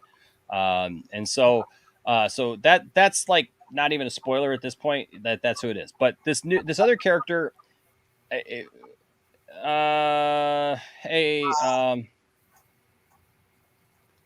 Given what he is, he's relevant. So somebody just put it in the chat, but yeah, okay. I was trying to avoid that because we didn't want to give too much away because that's been out there though. That's been out. It has been out there, but not everybody knows that. So okay. Yeah, it doesn't matter. He's spoiling the movie. The whole movie. I've got Eternals right here on the hard drive. We're going to do it as a watch party. Ready? Here we go. No. Okay. So it says here, no, not the leaked Eternals scene that's making its rounds online, but the one in Venom, Let There Be Carnage, which seemingly confirms that the character's arrival to the MCU. Spoiler warning. If you have yet to see the Venom flick, you're about to be spoiled. You've been warned. According to the Marvel Studios boss, the scene in question, which involves Venom, Tom Hardy, Licking a television screen on which Tom Holland's Peter Parker is visible was a collaborative effort between the crews of Venom 2 and Spider-Man No Way Home. There was a lot of coordination, and if you don't know all the coordination yet, I'm not going to be the one to tell you. But yes, between Sony and Marvel and the Venom team and the No Way Home team, we worked together on it. Feige confirmed with The Hollywood Reporter on the red carpet during Monday's Eternals premiere. It wasn't until the post-credits scene that confirmed a crossover between the Sony and Marvel franchises wasn't imminent, even though Feige himself has teased it in the past. He says, I don't want to talk about rumors or speculation on what could happen or couldn't happen as it relates to the characters Marvel Studios hasn't brought to the screen yet. But I will say what I've always said, having been at Marvel Studios for 20 years. I wouldn't dismiss anything. I wouldn't rule anything out, Feige told the website. He added, when and how and where remains to be seen. Any rumor you read online could happen anytime between tomorrow and never. Sony boss Sanford Panich has also teased a crossover between the Hollywood franchises. There actually is a plan, the executive told Variety. I think now maybe it's getting a little more clear for people where we're headed, and I think when No Way Home comes out, even more will be revealed. Venom Let There Be Carnage is playing in theaters right now. Then they asked, what other Spidey's, characters would you like to see? So that's the story. There was a lot of coordination. They worked together to make it happen. Both sides, both Sony and Marvel, Disney are promoting the fact that anything could happen. Nothing is necessarily off the table. They're working together. It looks like closer than ever. And here's somebody with his own opinion. RJ, we have summoned RJ to the stream. What's up, RJ? Yay. It's almost like there's big coordination between the two parties, and there's a lot going on between them. It's only like we've already kind of knew this was happening when they first were talking about the movie before it came out, when they were like, yeah guys, so like we're gonna do the Venom 2 and it's gonna be awesome and it's gonna be great, but like don't forget, like they're pay attention when you're watching the movie, guys, because when you watch our movie, much more sense. Remember when they said that? They said that. They said once you watch here's Venom the funny 2... thing too. Here's the really funny thing, by the way. What's really funny about this? Right, Sony owns Spider-Man. They can do whatever they want with them. They want to have a scene where Venom just gets teleported to a world where he's in Tom Holland's world. Oh well, do whatever they want. They worked with Kevin Feige and basically got his permission to do this, which I think is fascinating. I think that is so fascinating to everything that's going on. Well, it's the smartest thing Sony can do. It's almost right. like Sony knows that working together with Marvel going forward is more beneficial than being apart. Right. It's part of the temporary storyline. Right. They already mentioned this, like when they were talking about, they said once you watch Venom 2, when you watch the new Spider-Man movie, it will all make sense. So they kind of already low-key kind of told us when we first were talking about that, like a few months back. That was what we thought, is like they're gonna bring Venom into the universe. We already kind of knew that was gonna. Yeah. Well, I think the multiverse thing it's probably a short-term story, William. I'm just saying, I think it speaks to the fact that those two companies are more closely tied than we've ever thought before. Well, after they almost had that falling out, they had to. Remember when it almost ended ugly? That was part of that deal, was so that if there's any transition, it would be smooth and beneficial to both sides. So that both sides down the line, if they wanted to, could come back and reap benefits from that deal. That's what the whole extension was a few years back when everything almost fell apart. But as far as this goes, it's a temporary storyline that is 1/4 of what they're probably going to be doing over the next 4 years. And it's going to be a distant quarter. It's the doorway. It's like having a really cool doormat and a really cool, really beautiful door. But when I open that door, what's inside is what I'm going for. And I think once Eternals hits, it's going to change everything. It's going to bring things to a different scope that's going to make other things not as relevant as they were, because it's going to be an entirely new deal as far as who's brought in, why they're relevant, and certain characters that won't be as relevant as they were, including the previous MCU stuff, because you're going to be dealing with a whole host of characters that are available to them and are relevant Well, to this. absolutely, but as I said too, they're operating on multiple facilities. It's not just cosmic stuff either. Yeah, but they don't need Spider-Man on any of those. Everything that you brought up, what they don't need Spider-Man for this, they need Spider-Man. They've done these things. They've done these things without Spider-Man. Jacob, can I just say that you missed a golden opportunity to say Saggy is laggy? God dang it! Comedy gold, Jerry. Comedy gold. Jacob, you had one opportunity, bro. You had one job. McDonald's Wi-Fi. One job. Saggy is laggy. My internet connection has been on some bullcrap lately. But by the way, does anyone? Oh, I was gonna say he fixed it, but I was like, didn't address the fact that like Brian's been sitting there looking like a whole Sith Lord for about like the last 20 minutes. We were praising Lord Fiege, so I figured. Yeah, what are you, a Sith Lord all of a sudden? Is Fiege a Sith Lord? Don't underestimate Feige, by the way. That man is a Nobody mastermind. did. No, Yeah, but I think his focus is on. I think his focus is on a much larger deal now. I like I said, from what some of the people I know that have seen Eternals are like I said, I think this is going to be the most important movie that they put out in about 7 or 8 years. As far as where it goes and where it leads. Before you guys continue, I do have a PlayStation 5 to purchase tomorrow in the morning. So not to humble brag. Bragging. Oh, yeah, not to brag or anything, but your girl got to go get her game on tomorrow, and I'm gonna probably dip because it's 3 a.m. for me. Get that beauty sleep in. Enjoy. Yeah, I don't have too much more to go because I got a meeting with somebody at 10 a.m. myself. So but I appreciate you being here, Saggy. You say that, but you'll be on for like another hour. I got one more story. Should I stay for it? What's it about? Hold on a second. Let me see what it's about. I can't remember. I was gonna watch Dune after Isn't it this. Captain America? Yeah, it's Captain America. It's Captain America, and the fact that some are calling him now an anti-hero and saying that the whole thing with the snap was his fault.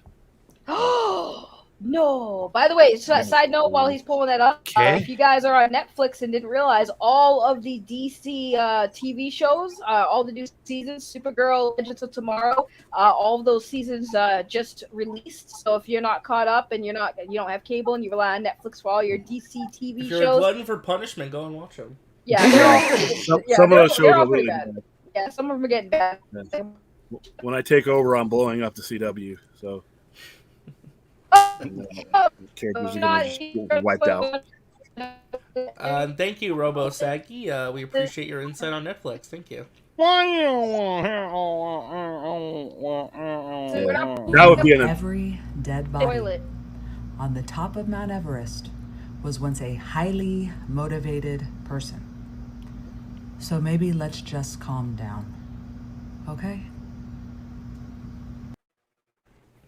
Yeah, that should be an event in itself, just the destruction of the CW and rebuilding of the CW network.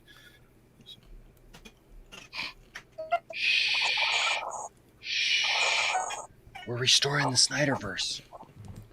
One day at a time. I do have to ask a question, though. If I were to be a superhero, who do you guys think I would be? Marvin from Super Friends. Marvin? There's no way. Marvin is like a tall little, like 70s skinny dude, man. That guy is like. I have the answer. I know you have the answer. Okay. All right. Bible Man. Oh, that's not even. Blue Beetle.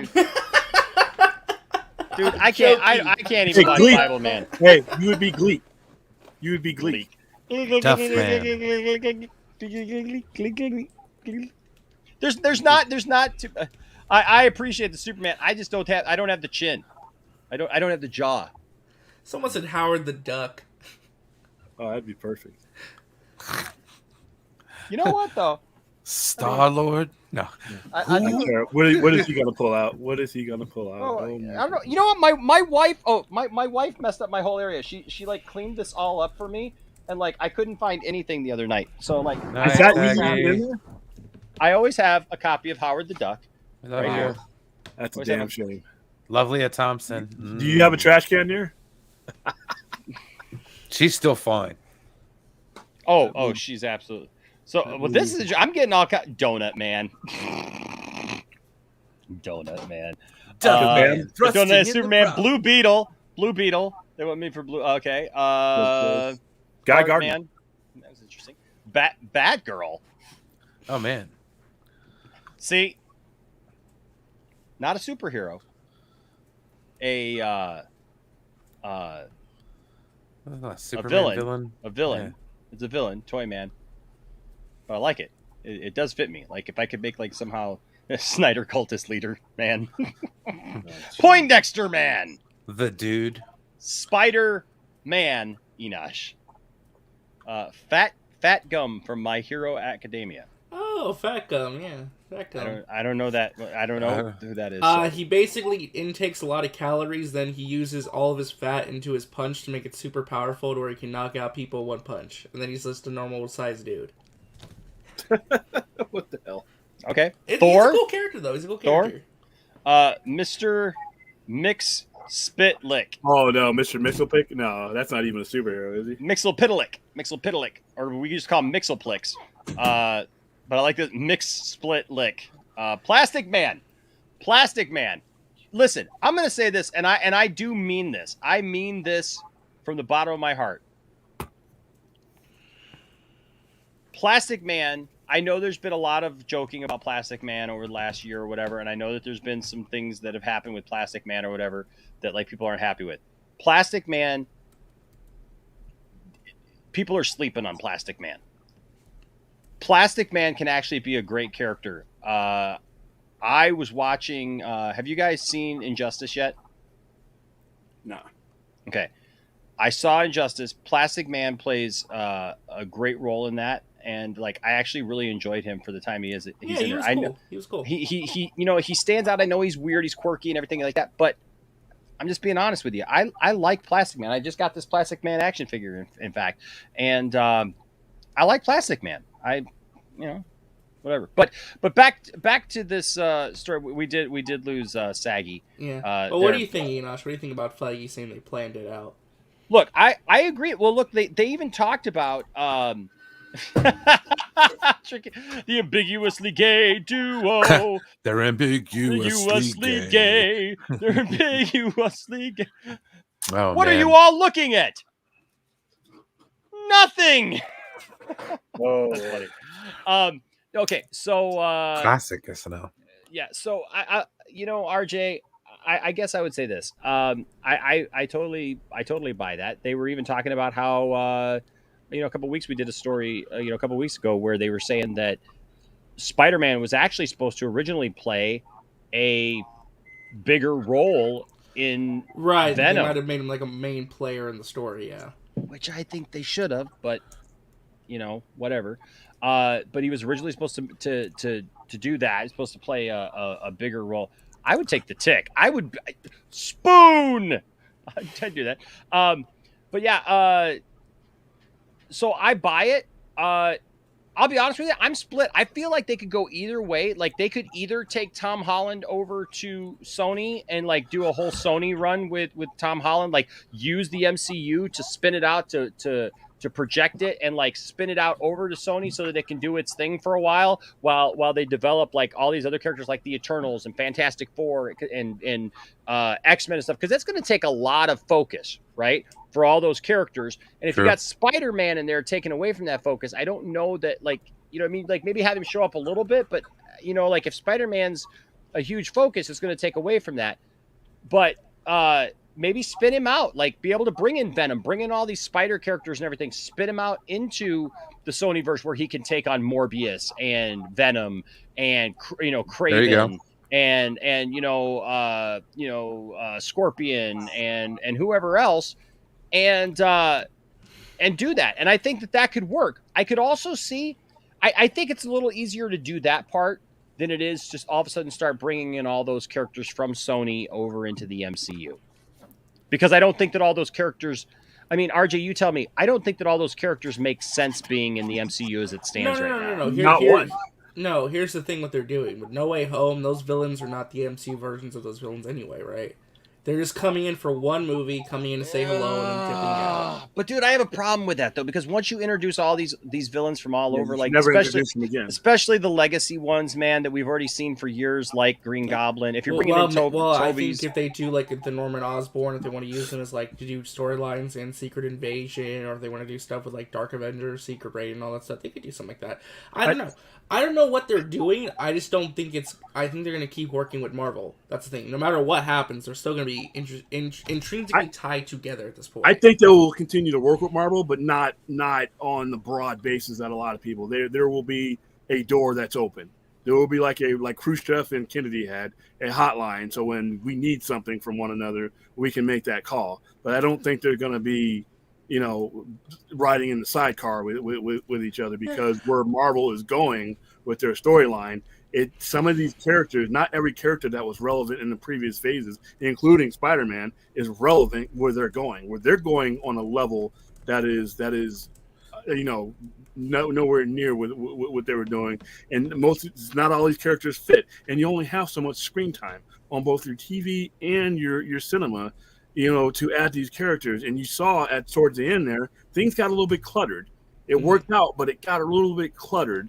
And you invest a lot in developing these characters to give them, 3 minutes of screen time. So the benefit, Sony benefits more than anybody from what's happened and what going forward with Spider-Man than anything else. I just don't see it. And in the whole World War Hulk thing, everybody thinks that just any of these storylines that come up that have happened in comics are automatically going to happen in the MCU, when most of the stuff doesn't fit. Well, William, what I heard, because I don't know if you guys talk about the World War Hulk stuff, but I believe no, I'm going to save that for another night. Yeah. Okay, sorry. Just real quick, I'll just say this: the site that's reporting it, they've gotten some stuff right in the past. What I've heard, at least, about World War Hulk is that it's just the title and name only. The idea is that it's multiple Hulks fighting. It's like World War Hulk because it's around the world. All these Hulk. Well, like we've kind of come to expect that out of the MCU, though, haven't we? I mean, you got Civil War wasn't Civil War. You got that's what I'm saying. Like they take the name, but they make their. They don't have a good relationship. They don't have as good a relationship with Universal as they do with Sony, and I don't think they're interested in letting. But to be fair though, William, I never thought we were getting a She-Hulk show. I thought that was impossible given the Universal stuff.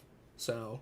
Yeah, but you won't get a She-Hulk movie though. That's the thing. That's a different set of rights, different set of agreements. So. Well, but look, man, I'll just say this: don't ever say never, because look, now they're talking about making this Hulk movie.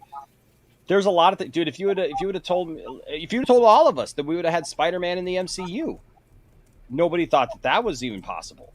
So, and Feige's just saying, hey, Feige literally said here, nothing is off the table. But consistency is on the table, and he's been consistent in the way he does things. But I don't think it's inconsistent. Oh, we'll talk about this another night, I'm sure. But it's I don't think it's inconsistent to say, hey, if they're starting a new Hulk storyline, starting with She-Hulk, you could feasibly see a new Hulk movie if there's a story to tell there. Because they're talking about Ross turning into Red Hulk, so there you go, right there.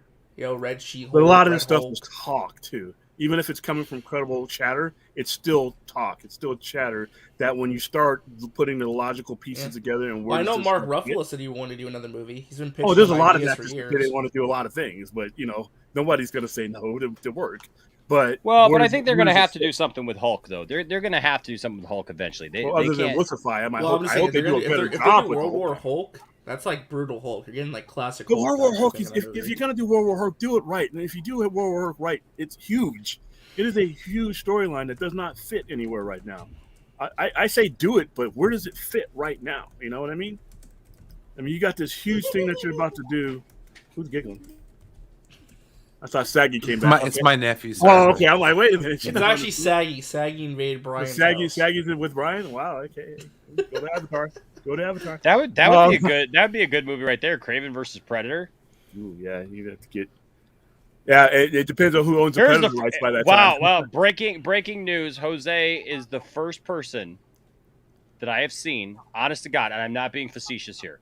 You are the first person I've seen say a positive thing about You want to know what's Aquaman really cartoon. funny, Enosh? I had someone message me on Twitter saying, I know you're not going to believe me, but it's not that bad. So I've actually had a couple people. Is that a good endorsement? It's not that bad? No, like there's a YouTuber I follow too that said this show's actually not bad. It has some good elements to it. It's actually a decent little show. I don't know if I'd sit down and watch it myself, but the fact that people who are actually watching it saying, "Hey, it's not that bad," I don't know.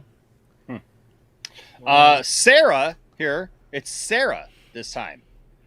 RJ's got some it's happened a couple times. some lady folks here. Usually it's some throwing their bras at 'em? it's some unique names. It's actually this funny time because it's I'm Sarah. wearing a Captain America shirt today.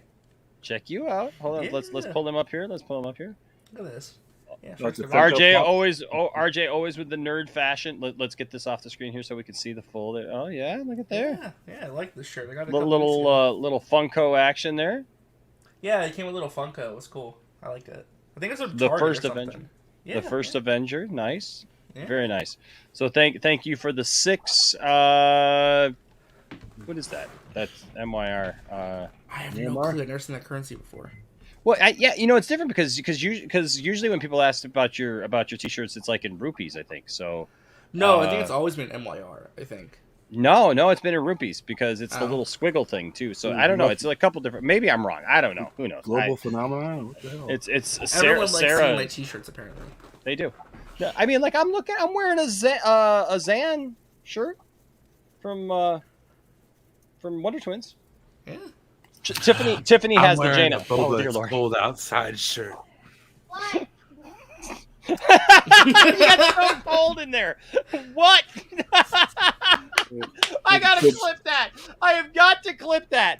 Oh my gosh, that was hilarious, dude. You come in all high in there with the mask and then the thing in here. What? I gotta clip that thing with like Stone Cold. What? And then the crowd. What? What?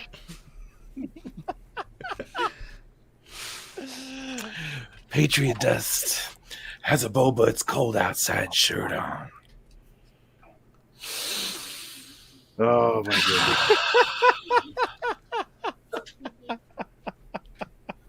goodness. I'm just making a note of what this stream was so that I can literally pull that. This is hilarious. What? I said I'd purchase a wig. Man of my word.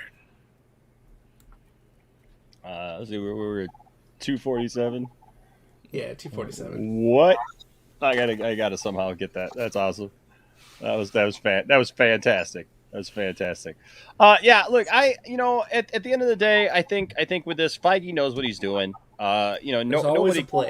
Nobody can take that away from Feige. Feige obviously has a plan. He knows what he wants to do. He's also making it happen. A jerk according to Edosh. He's a jerk.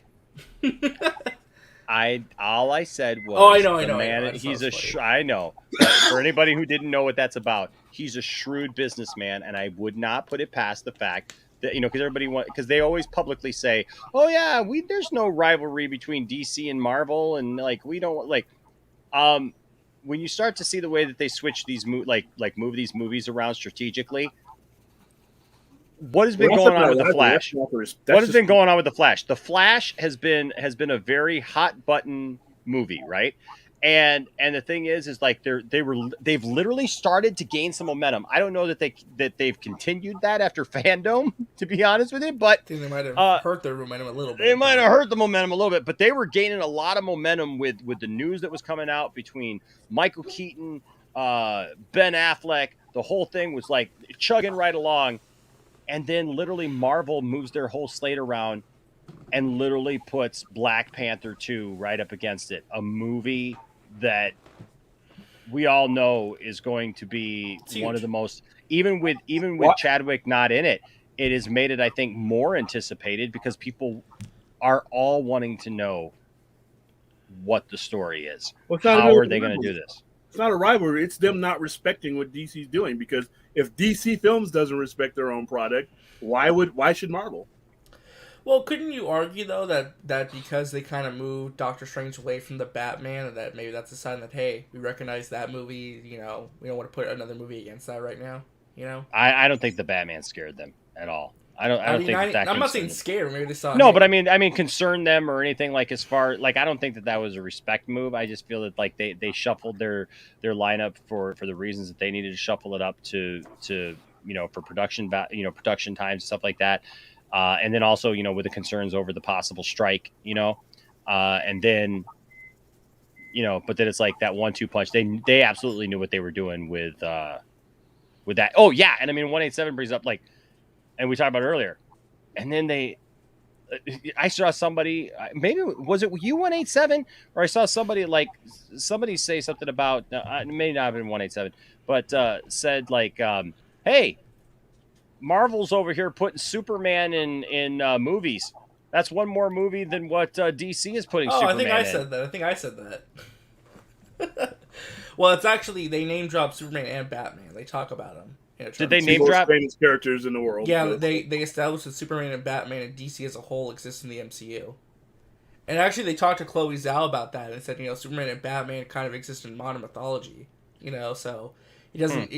They kind of reference it saying like, hey, if a kid sees a guy like Icarus with like who shoots laser beams out of his eyes, like they're gonna say, hey, that looks like Superman.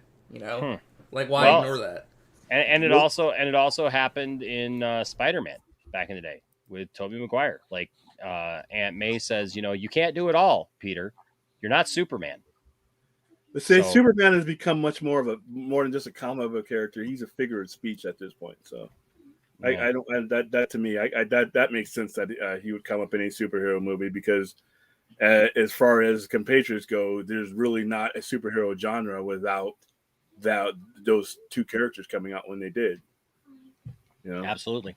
So it's interesting. Like I said, at this point, I'll just be honest with you. I wouldn't put anything past Feige. Feige, I believe, has. I mean, like I know we tease with Todd and everything about him being, Lord Feige and everything and all knowing and stuff, but the dude knows his product. Okay, the dude knows his product. Still pretty smart. At the end of the day. and more so than not, the guy knocks it out of the park with his demographic and his group. I just don't think there's any turning back once Eternals happens. I don't think we're going back to relying on certain characters. So, and Spider-Man is one of those characters that I don't think they're going to be reliant on. He may show up every now and then, but their universe is going to be dependent on a whole host of. Well, how do you explain? Okay, so here's the thing. I've been reading up on Eternals lately. Okay, because I do that. So I grew up with them. I didn't. I didn't know anything about Eternals. Didn't care anything about Eternals. I still really don't care much about that movie, if I'm being just quite honest. I really don't. But that being said, I'm not crapping on the movie. I'm not trashing on the movie. That's me personally. I've not known about these characters, so it's like to just tell me, oh, the Eternals are coming. Oh, okay. It's kind of like what was the group that they did on TV there that with the dog or whatever, the big giant dog. What was that? Clifford's Big Red Dog? What's that?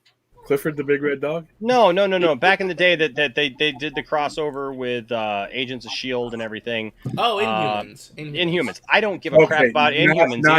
Not even on the same level. So. I'm saying. I've never even watched that one. I'm saying I didn't care about that group though either. Like when they started going on about Inhumans and like, oh, the Inhumans are coming and blah blah blah and they're going to be a show. Than it was, man. They screwed that up so well, bad. that's what people say, and I know that like that was one of the missteps of Marvel was that show like Perlmutter thing where he separated from being a movie from Feige and all that. Yeah, and so look, it is what it is. But I will say this: like I didn't care about Inhumans when they were hyping, and I used to watch Agents of S.H.I.E.L.D. and I really liked Agents of S.H.I.E.L.D. And then I got to a point like I couldn't when they started introducing all the Inhuman stuff.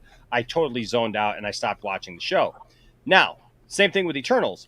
I really don't care about Eternals. Everybody's like, "Oh, Eternals are the thing, man. They're so awesome," and I respect that. But it's just like I don't. It'd be like you telling me, "Hey, this superhero exists now, and you should be excited about it." Here's why. Okay. Here's why. Well, I've been reading up on it. Okay. My question is this: is not why, because I understand who the Eternals are. I understand their place in the MCU and Marvel as a whole. I understand that. I just really don't care. Like I don't know that I need those characters right now in my fandom. But that being said, I understand that Marvel fans do. My question is this. If the Eternals are so important, and they've been around for 6,000 years, and all this stuff happened in the MCU so far. What kind of jerks are they to be showing up now? Okay. The explanation there, and there's not just an MCU explanation for that. There's actually a 50-year-old comic book explanation for that. The difference between the Eternals and any of the characters that you can compare them to is not just them, but what the Celestials have done is intertwined with everything that the Marvel Universe is at this point. When Jack Kirby created them, what he did is he basically wove them into the fabric that every level of Marvel you can pretty much trace back to what they are. Now, they are not allowed to interfere with the progression of mankind in any way, shape, or form unless it has to do with the Deviants, because the Deviants are part of the experiment that the Celestials created to begin with. Their job is to protect mankind's evolution from them, from nothing else. Anything else outside of those realms, the Celestials themselves will either take care of or pass judgment on. Earth is just their big experiment, going from everything else, going from the X gene that they've retconned into, but in general, and they've done it throughout. And that's why the Skrulls are so important, because the Skrulls are literally that gene introduced with the reptilian race that the Skrulls were, created the Skrull deviants. There are Skrulls that didn't shapeshift, and there are deviant Skrulls that do, and the deviant Skrulls wiped out the other Skrulls. So the Celestials, not just the Eternals, but the Celestials are intertwined in everything and every level that Marvel is. So they're extremely important. Now that you've gotten to this storytelling and actually having them in there, they're extremely important, because if you see them, they don't just show up. They show up for two things. Pretty much one, that pass judgment or wipe out their creation, because they can't allow their creation to go. And humankind is doing things like time travel, bringing in universe, like this multiverse thing. It's probably one of the things snapping back all of humanity after they get blipped away. But I guess here's my other concern too, though. Okay, I find the Skrulls very boring. Oh, well, they've changed them a lot from the comics, though. That's a problem. I find that like every time I see a Skrull, every time I've seen a Skrull, I just roll my eyes and I go, "Oh dear Lord." They haven't really. They're really known for one storyline: the Super Skrull stuff, or two, the Super Skrull stuff, and then Secret Invasion too, and that gives you a lot of backstory about the Celestials' involvement in the Skrulls. Yeah, I think Secret Invasion might do more to build up the Skrulls, really go into like their socio-political nature and stuff. And once again, what's going on with them. that show is intertwined with the Celestials, because the Skrulls are literally the version of the Skrulls we know were created because of experimentations by the Celestials. So it's a very important movie, because it tells you where they're going. And you don't see the Eternals were not meant to be seen. They were meant to be pretty much secluded and confused for gods, and not really believed to exist, because they were not supposed to be involved in the evolution of mankind, just a protection of it from a specific outcome that the Celestials created themselves in the Deviants. So that's it. That's why you don't see them. They don't get involved in things.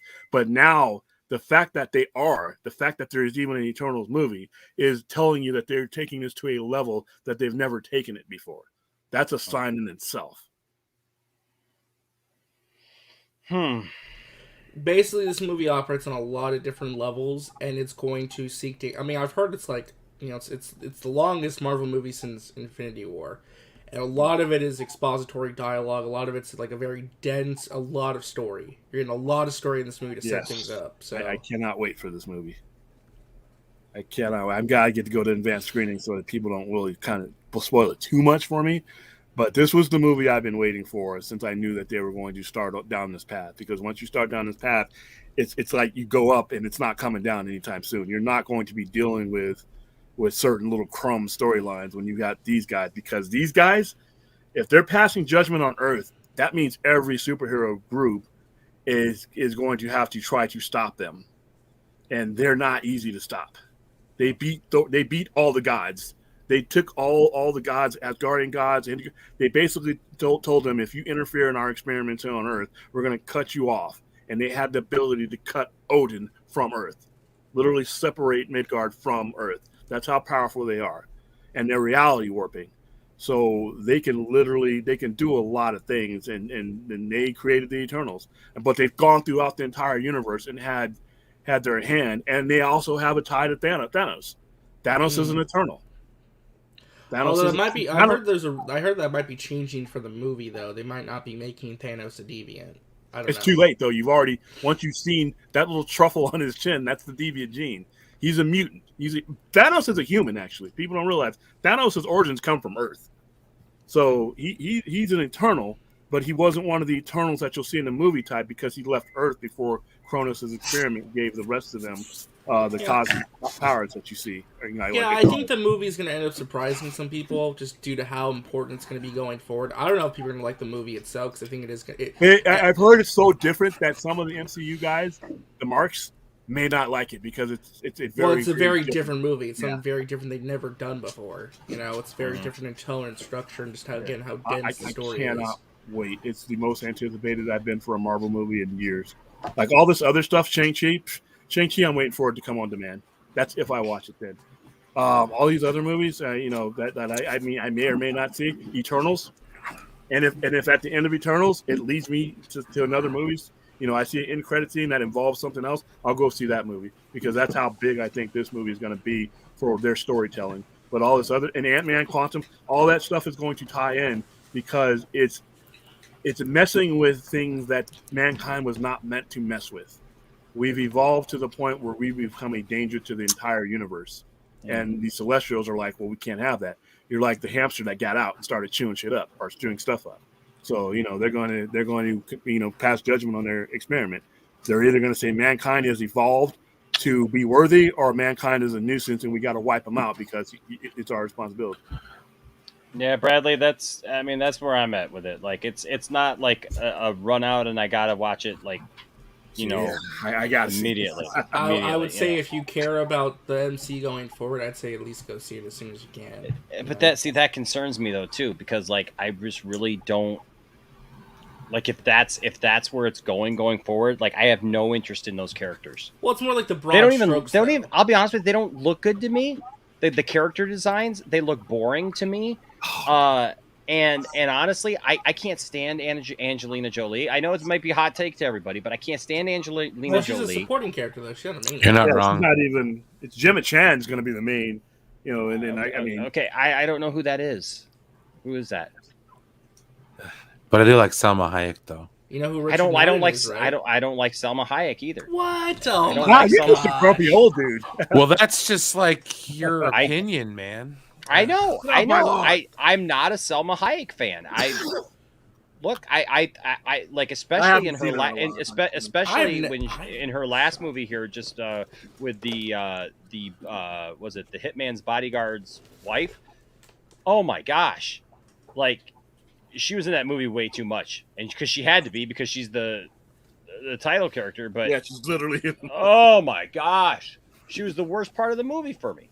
Like I don't know. I just a lot of that movie just seems to be just drawn out stuff. I'm just imagining, like I'm imagining that movie being exhausting just now thinking about it based on the visuals and the trailers. I don't imagine that movie being something that like inspires me or makes me excited. It's not gonna like. I just don't feel like it's gonna capture my attention. Like another team that I wasn't aware of years ago, which was Guardians of the Galaxy. Back then, I wasn't very much aware of them, but that movie captured me. That movie made me care about those characters. The first one, it did something for me. I don't know, man. Every time you ever just look at something and like you just get exhausted thinking about it. Yeah, half the MCU. When I look at Eternals, I feel like I'm exhausted just thinking about it. That's weird because I'm exhausted because I've seen so much low quality stuff that's come out of this franchise. I'm excited for this movie. But that's how I feel about the Arrowverse and Game of Thrones. Oh, Game of Thrones! Hey, X them off the screen. But here's the thing, though. When it comes time, because I think it's going to be time to remove the hierarchy because they failed. I am going to do it while I'm sitting. I'm going to invite the current DC regime to watch Eternals, to watch somebody use Jack Kirby's character when they had somebody that had Jack Kirby's characters as a basis of their story, and they truncated it. So now. I don't think DC should be like Marvel and Mirror and all that stuff. But when you have two of Jack Kirby's signature creations and one company used one of those creations to make it was probably going to be a blockbuster, and the other one got in their own way. That's going to be like when I think this. By the way, enjoy this movie. It's on my dime. But after this, this is one of the reasons why I'm firing you guys. One of the many reasons why you guys are going to be moved out. And and then I'm going to host my own fandom.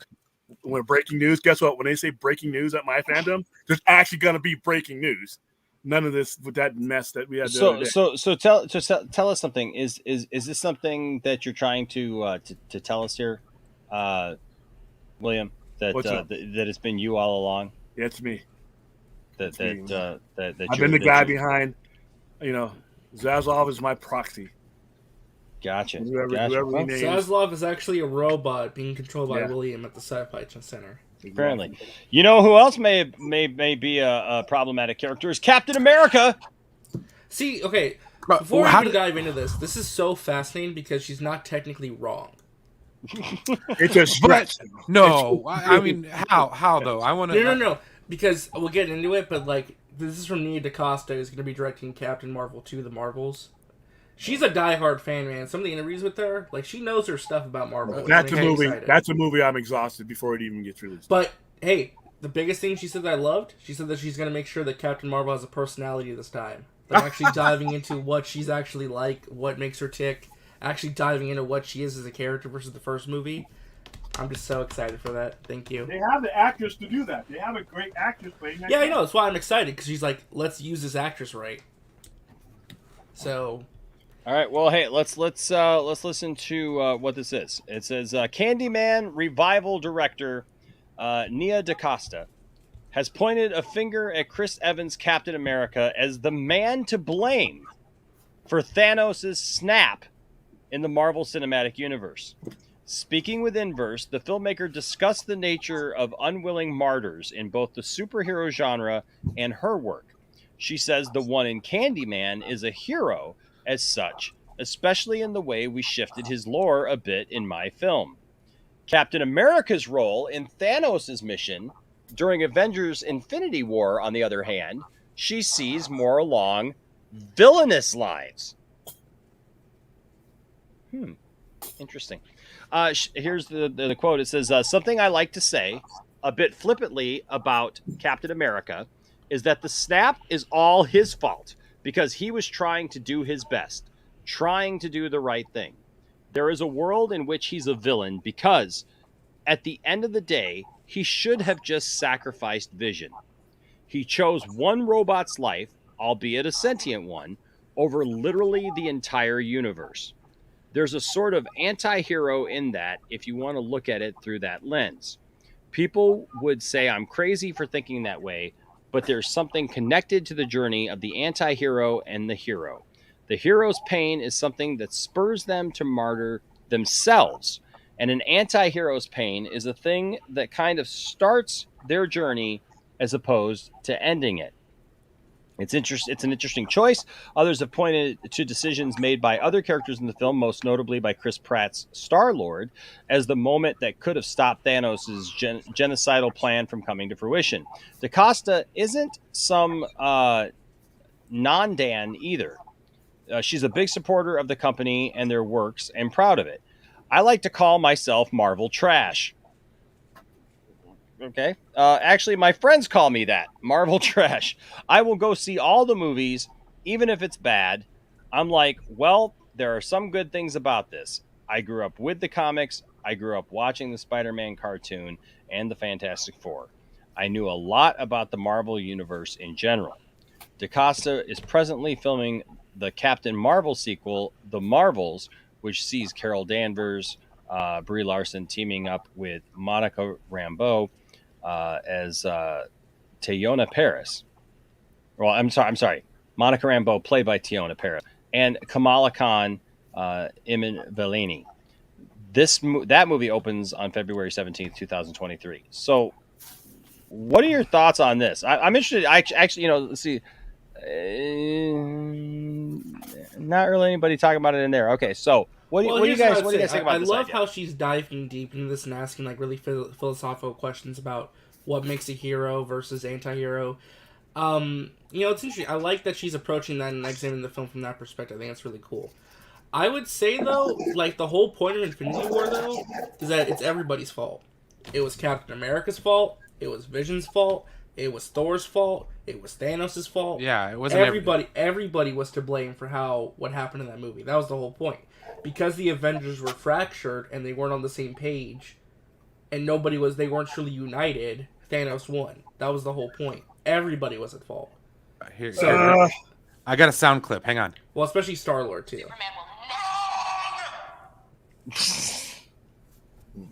Well, that's what I get from it. I think everyone was at fault. That was the whole point of the movie. Everyone was at fault. Well, Tony Stark was at fault. No, you got to understand something. They were up against something that they had really never faced. They came from being a group, being the Avengers, and then facing someone on that level. So there's no real textbook way to handle a guy who gets a glove that can control all reality. No, I know, but the point of the movie is that because they were fractured, they weren't truly united as the Avengers. They could have been united, and I think they would have failed. I mean, because they were each going to approach the things in their traditional way. Captain America was never going to let Vision be sacrificed because that's not who he was in his DNA. He watched his best friend basically die in front of him before he went into his... Right, that's the right choice to make for that character. It's just like, you could look at that and say, well, maybe he shouldn't have done that, because he sacrificed everyone's lives for one robot, But then for him, and especially for somebody who's like he is perceived to be a soldier. So Captain America is a soldier. So the unit is there to protect the one, and the one is there to sacrifice himself for everybody else.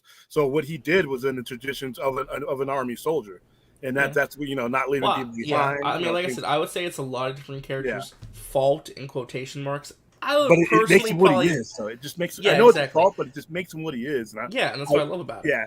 But I think she's stretching there, though. I think she's... Well, I like how she's examining it philosophically, though. She's not saying that this just to say it. She's like, looking at this logically. Let's look at this. If it were anybody else but Captain America, so say if it were Frank Castle, say somebody, who was a little bit more cold and calculating and not just a people, I could see it. But this particular character, like say if it was like Spock from Star Trek or something, the logical assessment would be to sacrifice that one character. But... Yeah, I was going to say, though, if you're going to blame any character, though, to be fair, I would probably mostly blame Star-Lord. It kind of is his fault because they were about to get the gauntlet off, and then he lost his mind. But Thor could have went for the head, though. Yeah, that too. That's what I'm saying. It's multiple characters' fault. Yeah, but without Thanos' drive to do this in the beginning, he doesn't put everybody else in that position. But the great part about the movie, though, even though all the characters make mistakes, it's all in character. There's nothing that would say that's like out of character.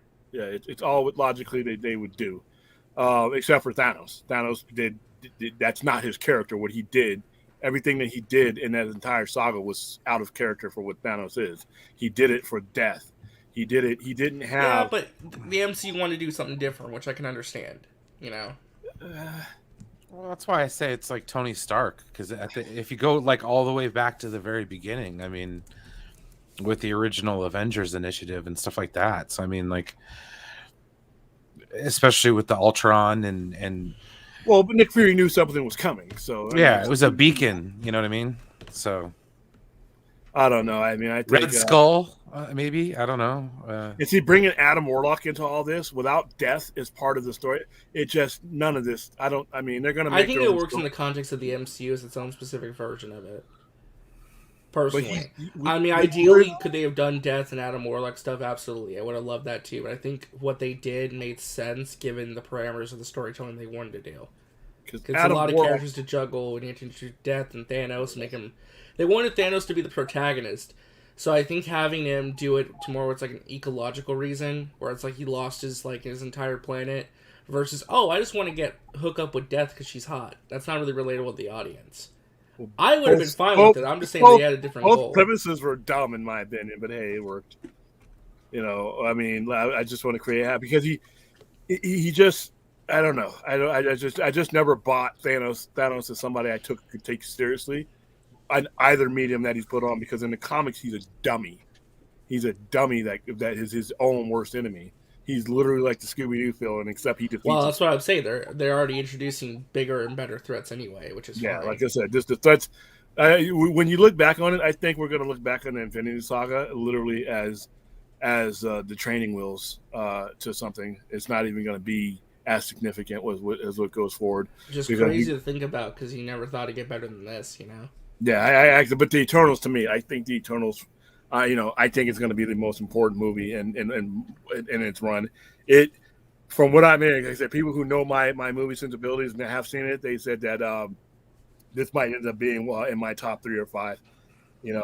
Right now it's Avengers 2012 is my favorite of those movies, and then all the Captain Americas, and then a couple of Black Panther. But for the most part, I did my ranking of them, and like I said, I started at the bottom with all 3 Thor movies because I knew where my bottom was going to be. But did you work your way to the top?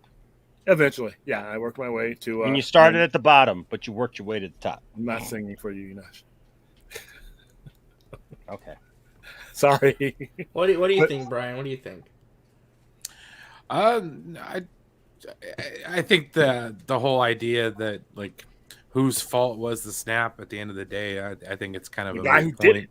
Yeah, right. Thanos himself. No, I mean, I think it's been a fun ride as far as the Infinity Saga's gone. I'm interested to see where they're going from there. The Celestials thing with Ego kind of got me a little bit. Stupid. That was dumb. It was confusing. Wait, what was dumb? The ego, the living he's not planet. a Celestial. That was dumb. Oh, okay. And that movie was dumb too. But... Yeah, I liked Guardians too, man. I think I'm one of the rare people who sees that movie in the valley, and like, there's some great stuff in it. I think it's better than the first one in some regards. The Mary Poppins joke was the only thing I got to chuckle at, and that is it, because I like Michael Rooker as an actor. But I like both the Guardians movies, but but that movie. But he making Ego a Celestial. I mean, especially now that you're bringing the real legit ones. I mean, you're bringing Erisham the Judge, you're bringing the Accuser, you're bringing all these characters and the real legit ones. So I can't wait for Eternals. I can't wait till next Tuesday the 3rd. I get to go. So basically, Brian doesn't really matter. Well, no. What I say about it is, and this has like been the track record so far. I don't want to see a shot-for-shot recreate or a panel-by-panel recreation of those stories. Well, I mean, I know it kind of sucks that they'll put the title to it and be like, "Oh, well, Civil War," but not have it have anything to do with the actual comic book run of Civil War. You know what I mean? Well, it's the same thing. It's the same thing with the. Go read a comic book. Well, exactly. Well, it's like with what ruined WandaVision, because everybody's like, "Oh, it's House of M. It's this. It's that. It's this." It's like it just wasn't very good.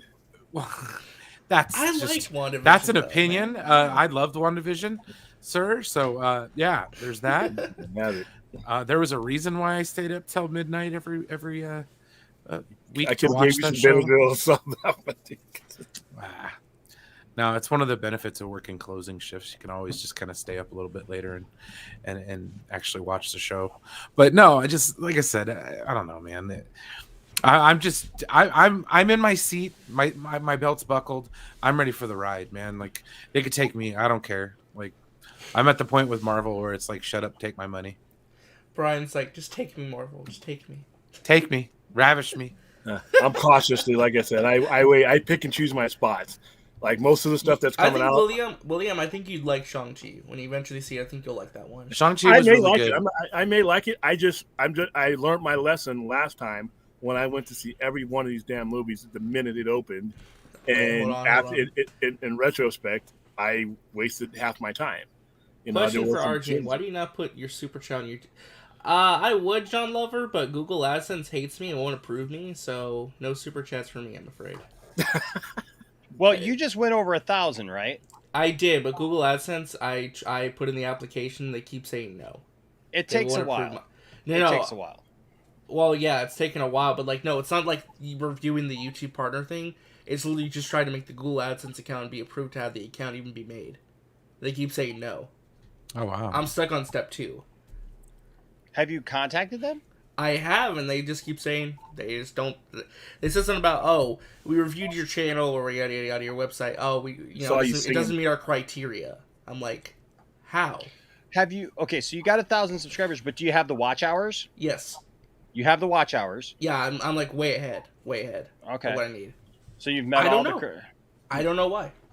And every time I try and get in contact with Google support, they're like, they don't really give me an answer. So I'm kind of just like stuck. The only thing they say is like, oh, if you have a duplicate account, I'm like, I don't think I have a duplicate account. So I don't know. Interesting. Google AdSense just hates me. I don't know. By the way, thank you, SK, for being here. Says, gotta go to work. I sent you a Twitter DM. All right, I'll look for that, man. Says, later, geeks and gamers. Later, my people. But what do you think, Enosh? What do you think? I think it's everybody's fault. I mean, I think I like how she's looking at it analytically, though. Like, examining it more from, like, a philosophical standpoint, comparing it to her own movie about, like, what makes a hero, the hero's journey versus the anti-hero's journey. I just like how she's cutting deep into it. That's what look, I've gone on. I've gone on record. Stone and fixed it though. Well, I've gone on record many times, and I know it's a hot take, but I'm just being honest with you. I just have a problem with Steve going back in time, anyways, and staying back in time and being with Peggy. I think that's part of his hero. Yeah, but that's Endgame. I know that's Endgame. I know that's Endgame, but like I have a problem with a lot of stuff Steve Rogers with those two movies, just because I feel like he starts doing stuff that's out of character for what they established him to be in the whole thing. Like I don't feel like the character that they established would go back in time and just do a selfish thing like erase her family and do that and just to be with the woman he loves, because that's part of his hero's journey, is that he makes the ultimate sacrifice, in being, Captain America, and he's forever estranged from that, so I don't know. I don't know that it's all his fault. I think that it's a team effort, and I feel like Thanos got the best of all of them.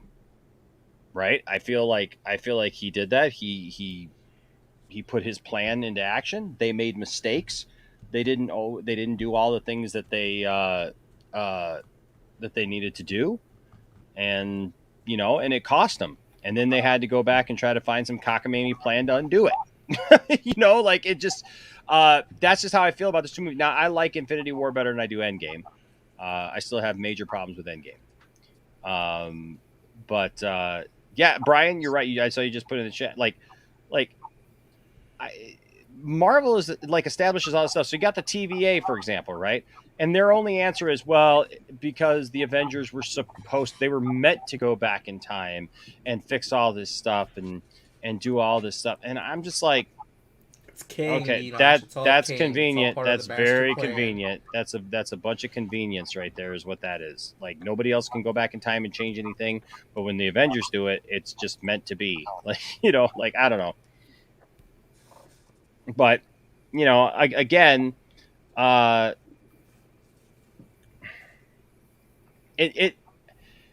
agree that it's all of them.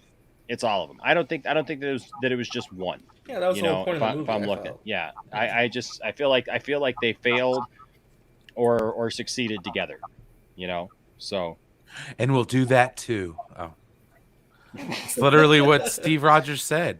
Yeah, that's we'll fail. I remember that. And we'll do that together too. Yeah, you know what I mean. So it's like, yeah. So, that's just my take on it. I just find it funny, like, that she's calling him out as as being almost villainous. I think it's overanalytical, but that's just me. Me too. It's so over the top, but she said you could perceive it as that if you want. Like, I think what she's trying to say is, like, the way you look at a character like him and his actions, you could perceive it as being anti-hero acting villainous if you wanted to look at it that way. I think it's the point. Sure. I don't think she's like trying to tell you, well, no, this is how it is. She's more like, hey, you could look at this a certain way if you wanted to. That's what makes good movies good movies. True. So, yeah. So, but what do you guys think? I see some of you guys' comments in the in there. Some. It seems like a lot of different opinions. Bradley says lazy writing too, and then 187 says don't hate. Gargut says Thanos only worked in certain parts of the multiverse or multi-universe, but not across all multis. Let's see. Dad Dude Vince says going back in time and being with Peggy is selfish. Erasing her family is messed up. Mary just gave up. Said, "All right, guys, I'm going to bed. Have a good night, everyone." I don't blame her. I don't blame her either. Yeah, it's you know, like I said, I think it's all of them. I think you know. Yeah. I was gonna say this is off topic, but not to like sidetrack the show because we're about to end it. Did you guys talk about the Fandom numbers at all? No, that's something actually like I didn't want to have because there's been so much news and there's just been some things that I wanted to get to and I wanted things to kind of like make sense when we talk about it. That So Alec Baldwin thing came out of nowhere too. That Alec Baldwin thing came out of nowhere, and so actually probably tomorrow night I want to have some fun stuff, but then like that might be like the serious thing. Like so I think I got like 2 or 3 things like maybe tomorrow night unless something crazy happens tomorrow or talk today. about that. Have you guys seen that new Uncharted trailer by the way? No interest. No interest? Oh. Uncharted. Not my type of movie. I like the games. I'm a huge fan of the games. So yeah, and it hasn't done. I'm just gonna go ahead and pass it down. Yeah. So yeah, maybe tomorrow we'll talk about those Fandom numbers. I know you loved your statement. We gave the fans what we wanted, and we delivered. That you can't tell me. Well, I don't want to get ahead of myself, but you can't tell me that's not a planned statement. That's just a random statement. I saw you in the chat for foreigners. Was DC Fandom on YouTube last year? Because I thought it was. That's where I watched it. That's where I watched it. From their website. No, but I'm asking, was it on an official channel or someone who was restreaming it? It was people that were restreaming it on YouTube. I didn't watch it, but I didn't watch it with anybody else watching it. I watched it. No, but sometimes people just restream the website and like do. I could have swore that it was a DC site. I could have swore that there was a DC Fandom. Because site. I remember last year because I didn't even have Twitch. Watch it was the website. This year I watched it on Facebook, YouTube, and Twitch. There was only one website you can actually watch it from last year, as opposed to this year where it was on YouTube. That's right. It was accessible. Yeah, it wasn't on Twitch. It was an actual website. Yeah, DC Fandom. Yeah, that's right. That's why I think the numbers kind of make more sense because, like, well, of course it's going to be more numbers. You have more people and more platforms to watch it on. Oh, are they bragging about numbers? Yeah. Oh, they're trying to say it's 3 times the numbers. They're saying it tripled. They're trying to say 66 million people watched it on a channel that only has like 1 million subscribers or something. If they're right, let's say argument's sake they're right. That means that many people saw a bad product. You shouldn't be bragging about that. That's true. You don't. Yeah. Because let's save that discussion because it sounds like that'll be a great discussion, folks, and that's a great way to promote tomorrow night's show. So be here for tomorrow night's show like a post-credit scene in a Marvel movie. Right, exactly. Hey, look, I hope you guys are. You're right. Yeah, it was a website, and see now he's saying it was a website and YouTube, and I could have swore it was on YouTube. I'll be honest with you, I could have swore. I never looked. I never looked for YouTube because I think it was. You know what? I think it was Warner Brothers. I think Warner Brothers. I think Warner Brothers. YouTube was where it was showing, if I remember right. Yep. I would almost say 100%. I believe that was the case. Because everybody rebroadcasting it got dinged. Everybody was getting strikes, which was crazy because we didn't get a strike. That. We didn't get a strike, and we got to show the suicide because we were part of that the all day thing. The what was it? What did they call that?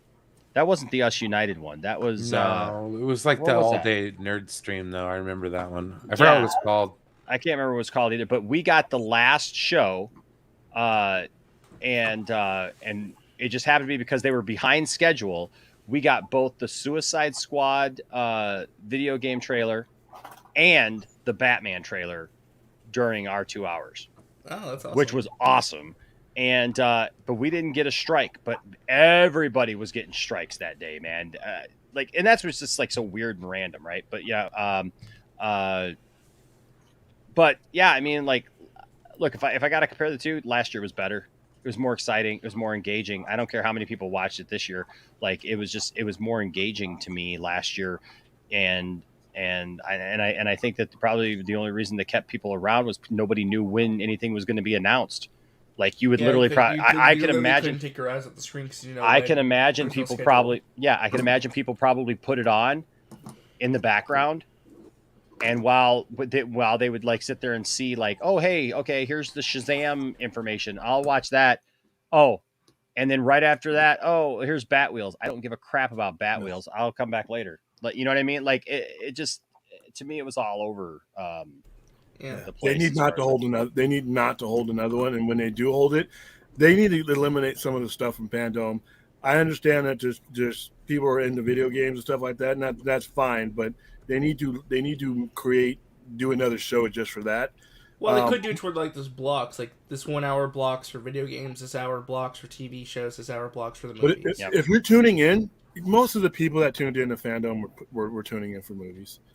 All right, when they people wanted to see the Batman trailer saved the whole thing at the end because it basically set everybody home happy. It's the old WWE wrestling in general. No matter what you show during the rest of the show, it's how you open it and how you end it. You can have 3 hours of Raw that's the most boring, god-awful thing on the planet, but if you do something amazing at the end that makes everybody go, do the holy S, chant, this is awesome chant, everybody goes home happy. They just could have released that on YouTube. They could have released that trailer on YouTube. Well, here's the thing. I did not watch Fandom this year. I did not.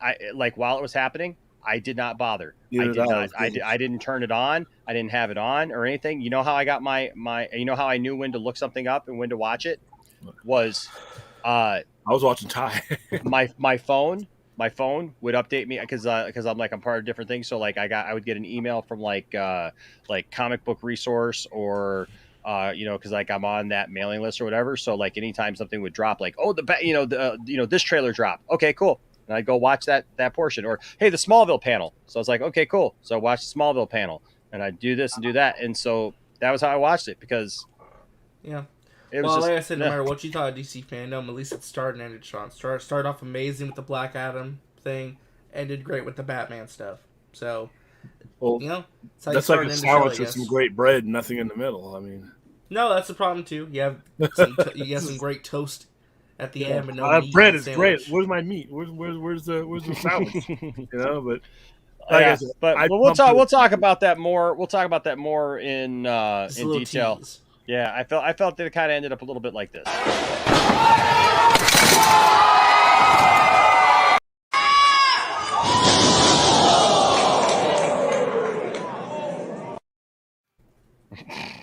Dude, if you miss those spots, you could end up in a wheelchair. I'm glad man. It all worked out. I know. Oh my gosh! I think of Brock Lesnar flying across when he did that. Northern Lights press. And almost broke his neck. Dave Finley doing the same exact thing that guy's doing on the table, and the shard of the table ending up in his leg near his femoral. So, yeah, jeez, tough business. All right, guys. So Brian, you want to tell everybody where they can find you, sir? Yes, sir. Well, you can find me pretty much everywhere. Brian, Master of None. I do a nice food stream now on Wednesdays. I enjoy the hell out of it. It's mostly a call-in show. You call in, you tell me where you're from, and what your favorite food is, as far as like a local cuisine favorite. It's always something. My name is Peaches Stevens, and I just love you, Brian. Brian, you're my favorite YouTuber. I can't wait.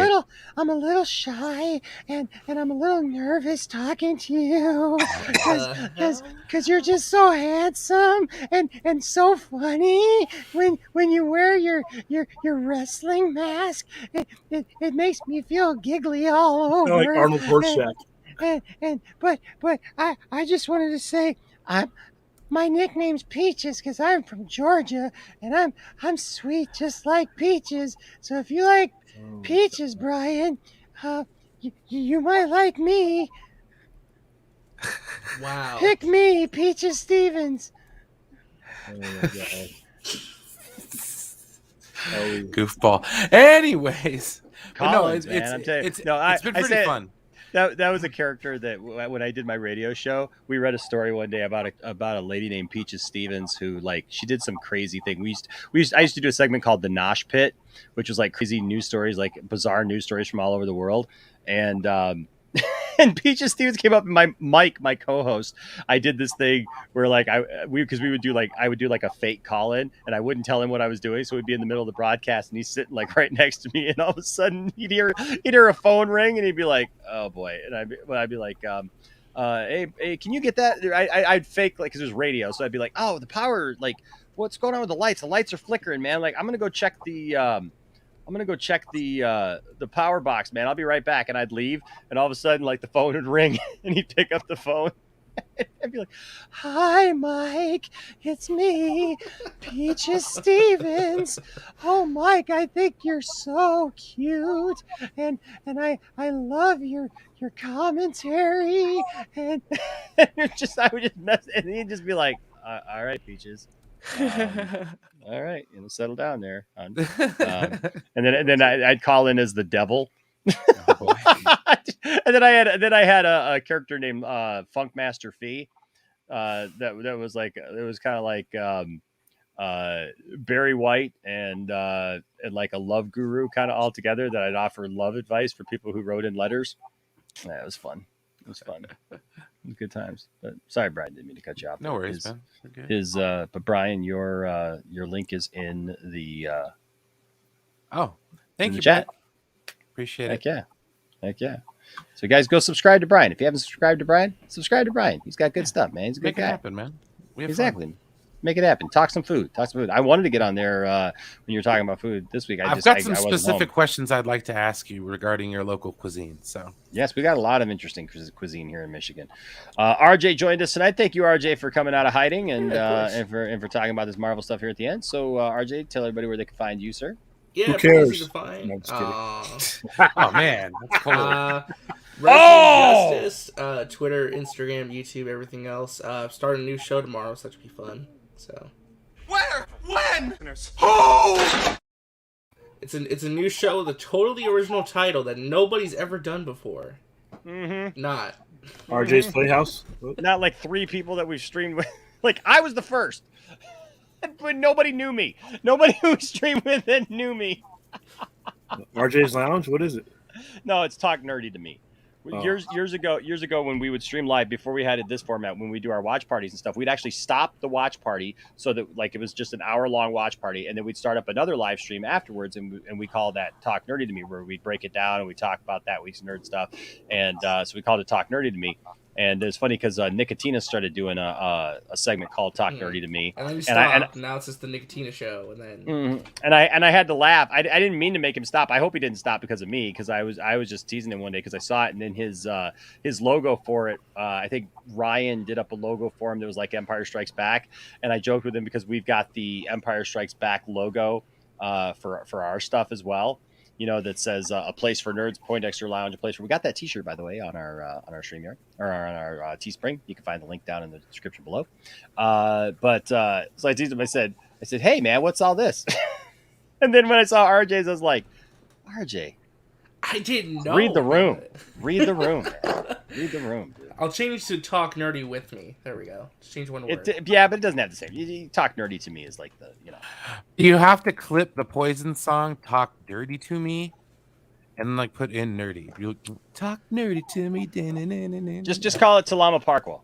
Oh gosh, that was just an entire weekend of hoots right there. Oh man. Yeah. You could do a Zack Snyder thing and take my exactly. I'll just steal everything from everyone. There we go. You could do the Dawn show. Oh Lord. Dawn. What's up with his eyes? Right? I gotta get a good picture of Death or Thrash Metal Zero. You could do the We Don't show. Cloud Chasing 101. That should be a show, actually. Or Kangaroo Court. Kangaroo Court, if I do. And then, of course, where can we find the ever yawning star of Jaws 3? Long day. You can find me stalking just about any one of your shows, depending on when I feel like picking on a ducky. RJ's doing a show on Saturday, I think. We're doing the Doom review. Yeah, we're doing the Doom review Saturday night. So if anyone who watches Doom wants to talk about it, that'll be a really interesting stream. So, yep. The movie was great, so I'm going to have fun with that one. Looking forward to seeing Dune. I know that you guys have been like hyping it up, so I'm looking forward to seeing it, man, for sure. I will be HBO Maxing that shortly. Hey, you know what? As long as I leave for 40 or 50 minutes, and you all are still here. Only 40 or 50 minutes? People usually used to leave for like 4 hours and they come back I and they're love like, that people "Dang." go to work. There was one guy went to work, got off, and came home, and we were still on. He was there when So he clocked in. I think it was Mask or Shy said, "I saw you guys on, went to bed, woke up this morning, and you were still on." That's like, Yeah, I can't pull one of those. But yeah, I gotta work tomorrow. if anybody watches Dune by Saturday night and wants to talk with us about it, you're totally welcome to come on. So awesome. Well, so there's that. You know what, guys? I've been thinking a lot lately. Uh-oh. Yeah, I've been thinking a lot lately. You know what I've been thinking about? Terrified to know. I'm scared. I've been thinking about blowing up my toaster, but then I would make my bread hot and hard at the same time. Hopefully Scotty's not here to hear that one. Scotty, where are you, Scotty? Where are you, Scotty? I've got the silent toaster up behind me. The toaster poster. The toaster poster. All right, guys. Well, hey, thank you guys for being here tonight. Thank you to all my guests here. Thank you to Saggy, who was here. Thank you also to who else was here? Who else? Oh, Tony. Tony was here. Thank you to Tony, man. Tony was here, and I love when we have a stream that like we start off with some people and other people come in, and it's cool. It's cool. A rotating cast of characters. That's how this show works, and it works well. So thank you to everybody who's here. Thank you to the chat. Thank you guys. You guys are awesome. Thank you to everyone who gave super chats tonight and support the channel that way. Don't forget, we will be giving this away tomorrow night. The Batman Long Halloween book. So we'll be giving that away. Remember, all you got to do is either be a patron, a member, or give a super chat, or you can give in any other way. All those ways, PayPal, whatever you do, you are automatically in the running for this. There is no cap on that either, or level cap. So there is that. Thank you guys for being the coolest, most darndest awesome community on YouTube. You guys are fantastic. I always love watching the chat. You guys are fantastic in the chat. You guys have great conversations going on in the chat, and you spur a conversation on.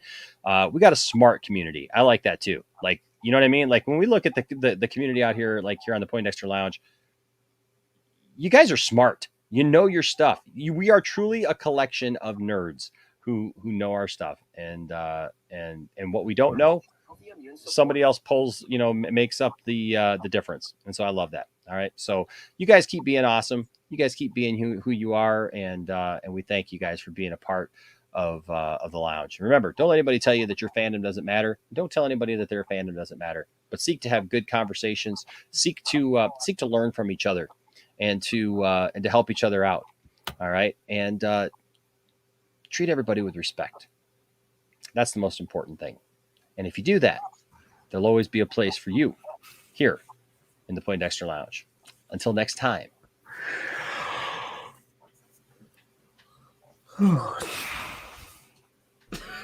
Stay nerdy.